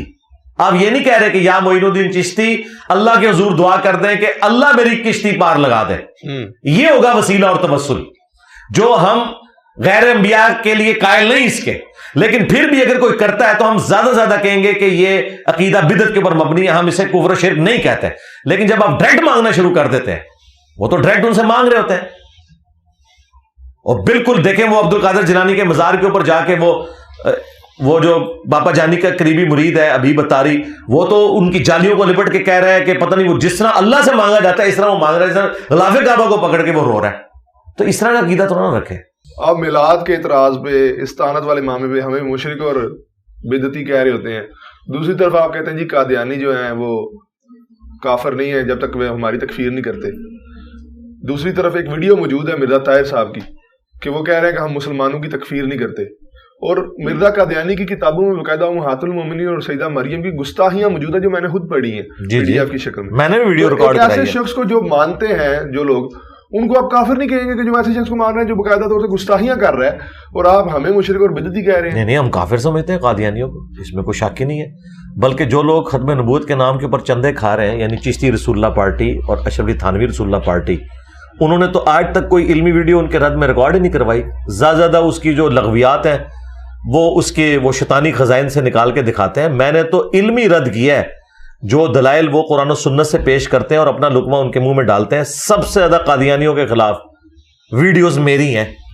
اور مجھے یہ کہہ رہے ہیں جی قادیانیوں کو مسلمان سمجھتا ہے. میں یہ کہتا ہوں کہ قادیانی کافر ہے، لیکن انہیں بھی زندہ رہنے کا حق ہے دنیا میں. آپ پرسیکیوشن نہ کریں، وہ پاکستان کے شہری ہیں، پاکستان کے جھنڈے میں وائٹ پورشن ہے، انہیں بھی رہنے کا حق موجود ہے. البتہ ہم انہیں مسجد بنانے کی اجازت نہیں دیتے، بلکہ کہتے ہیں وہ ان کی عبادت گاہیں ہیں. وہ ظاہر آئین میں ان کو دیا ہوا ہے، سب نے تسلیم کیا ہوا ہے. اور جو لوگ ختم نبوت پہ بات کر رہے ہیں وہ بھی صرف قادیانیوں کے اوپر چڑھتے ہیں. چشتی رسول اللہ اور تھانوی رسول اللہ جہاں سے پرنٹ ہو رہا ہے ان کے بارے میں بات ہی نہیں کرتے، ان بزرگوں کے بارے میں بات ہی نہیں کرتے. ختم نبوت کے کاپی رائٹ صرف میرے پاس ہے. آپ لوگ صرف اینٹی قادیانی ہیں. میں ختم نبوت پہ کام کرتا ہوں. خواہ غلام احمد قادیانی دجال ہو یا کوئی اور بندہ ہو جس نے اپنے ناموں کا کلمہ پڑھایا یا اسے پرنٹ کیا، ہم اسے غلط سمجھتے ہیں. ہم نے کب کہا کہ قادیانی مسلمان ہے؟ ہم یہ کہتے ہیں جو یہ میں نے مثال پیش کی تھی وہ تعلیق بالمحال ہے. قرآن میں بالمحال تو نہ رہی نا مرزا صاحب کی سرکار، میں بتاتا ہوں وہ بھی آپ غلط بیانی کر رہے ہیں، ایسا نہیں. میں ابھی اس کو بھی ریبٹل کرتا ہوں. اچھا، تعلیق بالمحال یہ ہے، قرآن میں ہے قل ان کان للرحمن ولد فانا اول العابدین. اے نبی ان سے فرماؤ اگر بالفرض اللہ کا کوئی بیٹا ہوتا سب سے پہلے میں اسے پوج رہا ہوتا. اب چونکہ اللہ کا بیٹا نہیں ہے تو نبی الاسلام عیسیٰ ابن مریم کو نہیں پوچھیں گے. اب آپ کہہ رہے ہیں کہ تعلیق بالمحال کس طرح؟ جی اس طرح ہے، کل تک یہی بریلوی ہمیں بتایا کرتے تھے، کیونکہ ہم بھی 31 سال تک بریلوی رہے نا. اچھا، ہاں جی، وہ بھی کیا دن تھے، ہم بھی ایک جن تھے. آج ہم دیو ہیں، جنوں کے بھی پیو ہیں، خواہ وہ جن بریلویوں میں ہوں یا بلکہ دیو کے بھی پیو ہیں، دیوبندیوں والا دیو. یعنی یہ روحانی طور پہ میں بات کر رہا ہوں، وہ میں بگوٹن والی بات نہیں کر رہا. کوئی اسے غلط مطلب نہ دے. استاد کو جیسے کہا جاتا ہے روحانی باپ ہوتا ہے. ہمیں نہیں پتا. کل تک یہ کہتے تھے کہ جی شاہ محمد نورانی صاحب نے قادیانیت کے خلاف مقدمہ اسمبلی میں لڑا ہے، وہ دلائل میں باقیوں کو مات دے رہا تھا. مرزا طاہر ایک دم گیم پلٹ دی. شاہ محمد نورانی صاحب نے کہا کہ بھٹو صاحب یہ آپ کو بھی کافر سمجھتا ہے. تو بھٹو نے کہا بھی میں بھی کافر ہوں. سے کہا ہاں بھائی جب ہم نبی مانے ہوئے ہیں ایک بندے کو، اس کا انکاری تو کافر ہے. تو بھٹو نے کہا ٹھیک ہے منڈو انہوں. کل تک یہ بریلویوں کا فخر تھا کہ اتنی چال چلی علمی طور پہ، بڑی پازیٹیو چال. تو یہی چال میں نے بھی چلی ہے نا کہ یہ ہمیں کافر مانتے ہیں، مسلمان نہیں مانتے، اور الٹا مظلوم مانتے ہیں کہ ہم انہیں کافر کہتے ہیں. بھائی تم ہمیں کافر کہتے ہو، ہم تو شروع سے تھے. تم نے آ کے ایک جھوٹی نبوت کلیم کی اور جو اسے نہیں مان رہا اسے کافر کہہ رہے ہو. اور جب ہم تمہیں کافر کہتے ہیں تم کہتے ہو جی آپ ہمیں کافر کہہ رہے ہو. بھائی آپ نے ابتدا کی ہے. تو اس میں نے تعلیق بالمحال کی تھی کہ اگر آپ ہمیں کافر کہنا چھوڑ دو اور مسلمان مان لو. نہیں مانتے یہ. اگر یہ ہمیں مسلمان مانے نا یہ خود کافر ہو جائیں گے. کیوں؟ اس لیے کہ غلام قادیانی ان کے نزدیک نبی ہے اور نبی کو میں دجال مان رہا ہوں ان کے نبی کو. تو جب میں اسے دجال مان رہا ہوں تو وہ کیسے مجھے مسلمان مان سکتے ہیں؟ مجھے بتائیں. کرسچنز کو ہم مسلمان مان سکتے ہیں؟ وہ کہتے ہیں نبی الاسلام پہ ہم کاپی رائٹس کا مقدمہ کرتے ہیں، انہوں نے تورات اور انجیل سے چوری کر کے قرآن لکھا ہے. ٹھیک ہے، ہم انہیں مسلمان نہیں ماننے کے لیے تیار، اس لیے کہ نبی الاسلام کی نبوت کو نہیں مان رہے. اسی طریقے سے قادیانی جس کو جھوٹا نبی کلیم کیے میں ان کی نبوت کا جو کہ انکار کرے گا نا وہ اسے مسلمان مان ہی نہیں سکتے. یہ بالکل غلط بات ہے کہ کہیں انہوں نے کہا. انہوں نے کبھی نہیں کہا. میرے پاس آج سے تقریباً 13-14 سال پہلے کچھ قادیانی آئے تھے قرآنی اکیڈمی میں. انہوں نے بھی یہ بات کی. میں نے کہا اپنے کسی مربی سے لکھوا کے لے آؤ کہ جو شخص غلام احمد قادیانی کو دجال مانے اس کے باوجود وہ مسلمان ہے. آج سرکار 14 سال ہو گئے جو مڑ کے نہیں آئے. ٹائم قیامت تک ہے. تسی گل کیتی ہے نہیں کتنے لکھی ہے انہوں نے کڈو اور اس نو انڈورس کراؤ. وہ کبھی بھی ماننے کے لیے تیار نہیں ہوتے. بھائی جھگڑے یہی ہے کیونکہ وہ اسے نبی مانتے ہیں، ہم اسے دجال مانتے ہیں. 30 جھوٹے دجالوں میں سے جو بخاری مسلم میں ہے، قیامت اس وقت تک قائم نہیں ہوگی جب تک 30 جھوٹے دجال نہ پیدا ہو جائیں جن میں سے ہر ایک دعوی نبوت کرے گا. اور ابو داؤد ترمذی میں آگے الفاظ ہیں انا خاتم النبیین لا نبی بعدی. تو نبی علیہ السلام نے اس ختم نبوت کے عقیدے کو بالکل کرسٹل کلیئر کر کے بیان کیا، اس میں شیطان داخل ہو ہی نہیں سکتا. ختم نبوت کا جو معنی یا جس طریقے سے تفسیر قادیانیوں نے کی ہے یہ امت میں کبھی بھی نہیں رہی ہے، نہ یہ فٹ ان بیٹھتی ہے. البتہ کچھ مس ہینڈلنگ مسلمانوں کی طرف سے بھی ہوئی ہے خاتم اور خاتم کے لفظ کے اوپر. یہ بات درست ہے کہ قرآن میں خاتم کا لفظ ہے اور وہ ہے نبوت کی سٹیمپ، نبوت کی سیل، دونوں چیزیں درست ہیں. اور مسلم شریف میں خاتم کا لفظ بھی آیا ہے، سلسلہ نبوت کو ختم فرمانے والے. قادیانیوں کے لیے جواب ہے، یہ کہتے تھے خاتم کا لفظ دکھاؤ، مسلم میں موجود ہے. اب آ جائیں یہ جو خاتم ہے تو بھئی سیل آف دا پروفٹ یا سٹیمپ آف دا پروفٹ کا یہ معنی لینا کہ نبی علیہ السلام کے بعد جو امتی نبی آئیں گے وہ حضور کی مہر سے آئیں گے، بھئی یہ نہیں ہے. وہ سیل آف دا پروفٹ کا مطلب یہ ہے کہ ڈاکومنٹ کے اینڈ پہ سیل لگتی ہے، یا سٹیمپ بھی جو ہے نا وہ جج سٹیمپ لگا کے قلم توڑ دیتا ہے، اس کے بعد آپ اس ڈاکومنٹ میں کوئی چیز ایڈ نہیں کر سکتے. اور اس سے بڑھ کر ایک پریسیڈنٹ سیٹ ہے. سیدنا ابو بکر صدیق رضی اللہ تعالیٰ عنہ کے دور خلافت کے اندر 2 جھوٹے پیغمبر ظاہر ہوئے، بلکہ ایک عورت بھی، وہ تو رجوع کر گئی تھی، بلکہ یہ ایک ان میں سے جھوٹا پیغمبر بھی رجوع کر گیا تھا. مسلمہ کذاب کے خلاف قتال ہوا، اس نے رجوع نہیں کیا تھا، تو حضرت ابو بکر نے اسے امتی نبی کے طور پر ٹریٹ نہیں کیا. حضرت ابو بکر رضی اللہ تعالیٰ عنہ علیہ السلام ختم نبوت کا وہی معنی لیتے تھے جو ہم لیتے ہیں. ان سے پوچھے کہ تم نے یہ معنی کہاں سے نکال لیا، جب نبی علیہ السلام واضح فرما رہے ہیں کہ میری اور باقی انبیاء کی مثال ایک خوبصورت عمارت کی سی ہے جس میں ایک اینٹ کی جگہ خالی ہے. جو لوگ بھی گزرتے ہیں اس عمارت کی تعریف کرتے ہیں، کہتے ہیں یہ ایک اینٹ لگ جائے نا پرفیکٹ ہو جائے، اور وہ ایک اینٹ میں ہوں. یہ حدیث بخاری مسلم دونوں میں ہے.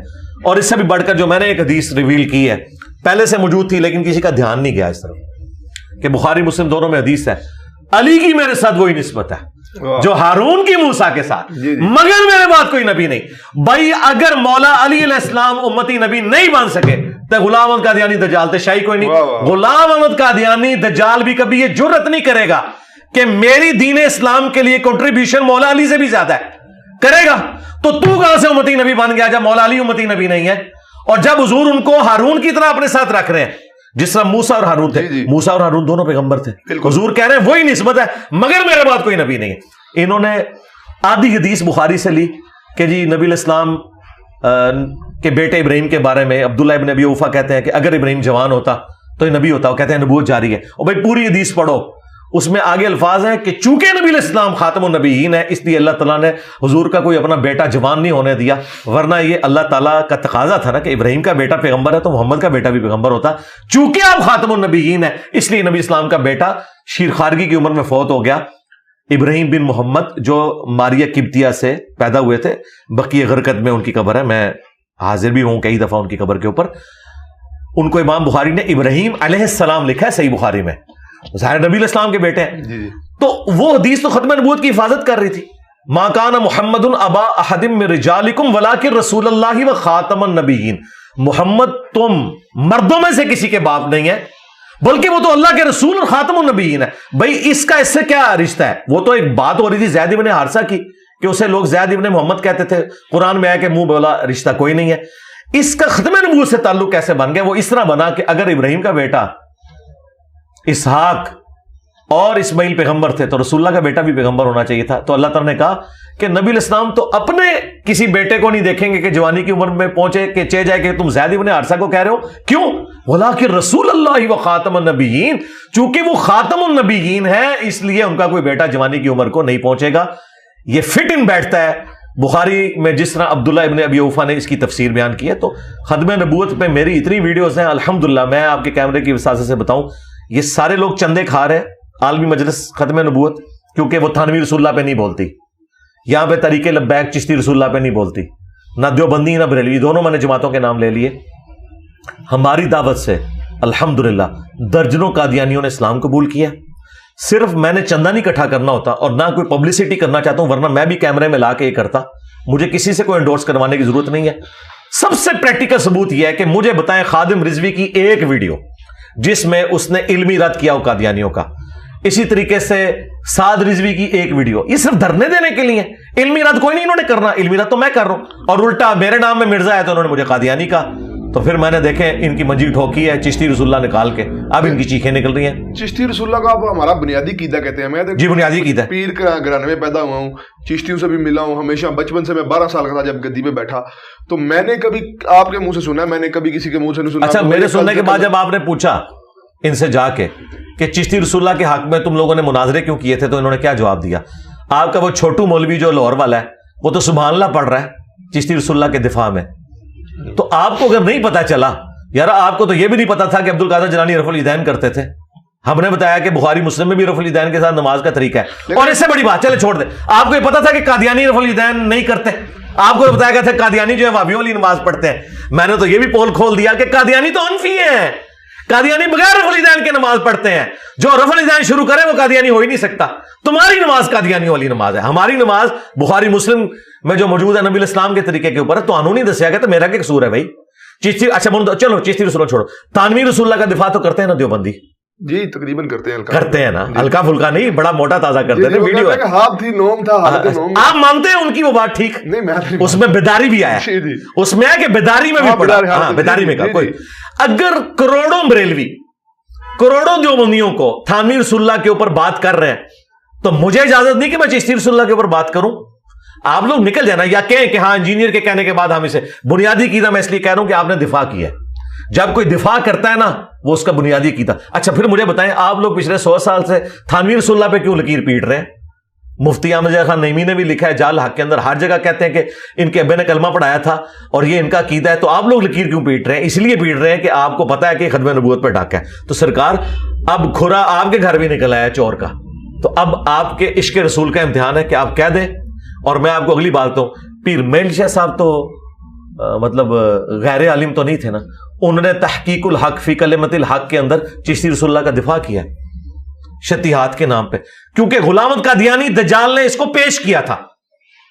تو انہوں نے کہا کہ وہ پڑھوا سکتے ہیں، تم نہیں پڑھوا سکتے، کیونکہ وہ ایک خاص حالت میں ہوتے ہیں بزرگان دین. تو پیر میر علی شاہ صاحب 1937 میں فوت ہوئے ہیں. آج چل رہا ہے 24 سپتمبر 2023. 1937 تک تو پیر میل شاہ صاحب بھی مان رہے ہیں کہ کتابیں چینج نہیں ہوئی ہیں. یہ میرے بعد کیسے کتاب چینج ہو گئی ہے؟ تو پہلے تو ان سے پوچھیں کہ پیر میل شاہ صاحب پھر غلط کرتے رہے دفاع اس کا. انہیں بھی کہنا چاہیے تھا کتاب چینج ہو گئی ہے. یہ کہتے تھے اعلیٰ حضرت نہیں چشتیہ کی کتابوں کو مانتے، تو میں نے سبع سنابل سے چشتی رسول اللہ نکال دیا. اعلیٰ حضرت نے فتاوی رضویہ میں لکھا ہے کہ سبع سنابل رسول اللہ کی بارگاہ میں مقبول ہے. حشر میں عشق کو اگر اعلیٰ حضرت نہ بھی مانے، سبع سنابل کو تو اعلیٰ حضرت نے مان لیا. اعلیٰ حضرت تسی گئے. لیکن آپ خود جناب کہہ رہے ہیں کہ گلدستہ اہل بیت کے سارے لفظوں کو میں نہیں مانتا. ٹھیک ہے، سارے لفظوں کا ایک کتاب کے مطلب، لیکن کفر تو نہیں لکھا ہو. اچھا ہاں، جہاں پہ ایک کفر یا کلمہ ہے تو سب زیرو سے ملٹیپلائی ہو گیا. اچھا غلام احمد قادیانی دجال نے کو ساری باتیں تو غلط نہیں نہ کی ہوئی، لیکن اس نے اتنا بڑا بلنڈر کر دیا کہ زیرو سے ملٹیپلائی ہو گیا. یہ بات ہے. اور مجھے تو افسوس ہوتا ہے بریلویوں کو بھی ہمیں یہ باتیں بتانی پڑنی. تسی تو کہندے سو جی ایک رائی کے دانے کے برابر بھی گستاخی ہو جائے تو سارا غوث کتب ابدال بھی بندہ فارغ ہو جائے گا. اپنے ایڈے وڈے وڈے تھوک دے صاحب نال یہ چیزاں نکل دیا نے. کدے کشر مجوب وچ لکھ رہا ہے صاحب اور سکر علی عبارت، ٹھیک ہے جی، کتنے بازید کا دعویٰ نکل رہا ہے لوائی اعظم من لوائی محمد، میرا محمد کے جھنڈے سے بڑا جھنڈا ہوا قیامت. حالت حسر میں تھے، ظاہر بات ہے وہ حالت. میں کہنا جی اس حالت تو پہلے بندہ کتے دی موت مر جائے نا وہ ٹھیک ہے، ایک کفر دی موت ہے نا بندہ مرے، کتے دی موت مر جائے. لیکن حالت حسر پہ تو نہیں آتا نا، دیوانے کی حالت اس پہ نہیں. دیوانے کی حالت ہے انہوں پاگل کہو نا. چلے ہاتھ تو نہیں جاری ہوتی، مجذوب ہوتا ہے. نہیں وہ ٹھیک ہے، یہ آپ کہیں بالکل ہم آپ کے ساتھ ہیں. آپ کے پاگل تھے، لیکن آپ پھر آپ کتے والی موت تو نہیں. حالت تو ایسی آ سکتی ہے. میں کہتا ہوں آپ مجھے بتائیں اللہ کی محبت میں کوئی شخص اس لیول پہ اترے گا کہ وہ نبی اسلام سے ٹکر لے لے گا تو اسے کتے کی موت ہی مر جانا چاہیے. لیکن کسی نے آج تک دلیل تو نہیں رکھی ہے وہ صوفیاء کی. بالکل ٹھیک ہے. مجھے بتائیں کیا آپ کی خواہش یہ ہے کہ آپ اس طرح کے بکواسیات کرتے ہوئے اللہ کی محبت میں مر جائیں؟ بھائی نبی اسلام کی شان میں گستاخی کی تعویل نہیں ہوتی. یہ آپ نے ہمیں سکھایا تھا، با خدا دیوانہ باش با محمد ہوشیار. میں تو کہتا ہوں کتے کی موت اچھی ہے اس شخص کی موت سے کہ جو اپنے نام کا کلمہ پڑھا کے مرے، جو کہ میرا جھنڈا محمد کے جھنڈے سے بڑا ہے. بڑے وہ پاگل مرے. میں تو اس طرح نہیں مرنا چاہتا یار، منو تو مرنے کا حق دیو نا. میں تو چاہتا میں لا الہ الا اللہ محمد رسول اللہ پڑھتے ہوئے دنیا سے جاؤں. میری خواہش نہیں ہے کہ میں اس طرح کرتے ہوئے جاؤں کہ میں کہوں کہ میرا جھنڈا محمد کے جھنڈے سے بڑا ہوگا اور کل کو میرے ماننے والے کہیں کہ نہیں ہے وہ خاص حالت میں تھے اور یہ تھا وہ تھا. اللہ نہ کرے کسی کی ایسی موت ہو، اللہ معافی دے، اڈی پیڑی موت کسی دن نہ ہوئے جی. تو اللہ مبارک تو مبزرگوں نے مبارک. تو نہیں جاری ہوتی ایسے جی، کفر ایمان کا فیصلہ تو نہیں آپ کر سکتے. نہیں پاگل ہے نا، تو پاگل ہے تو اس سے تو دین اٹھا ہوا، پھر وہ آپ کا رہنما نہیں ہے.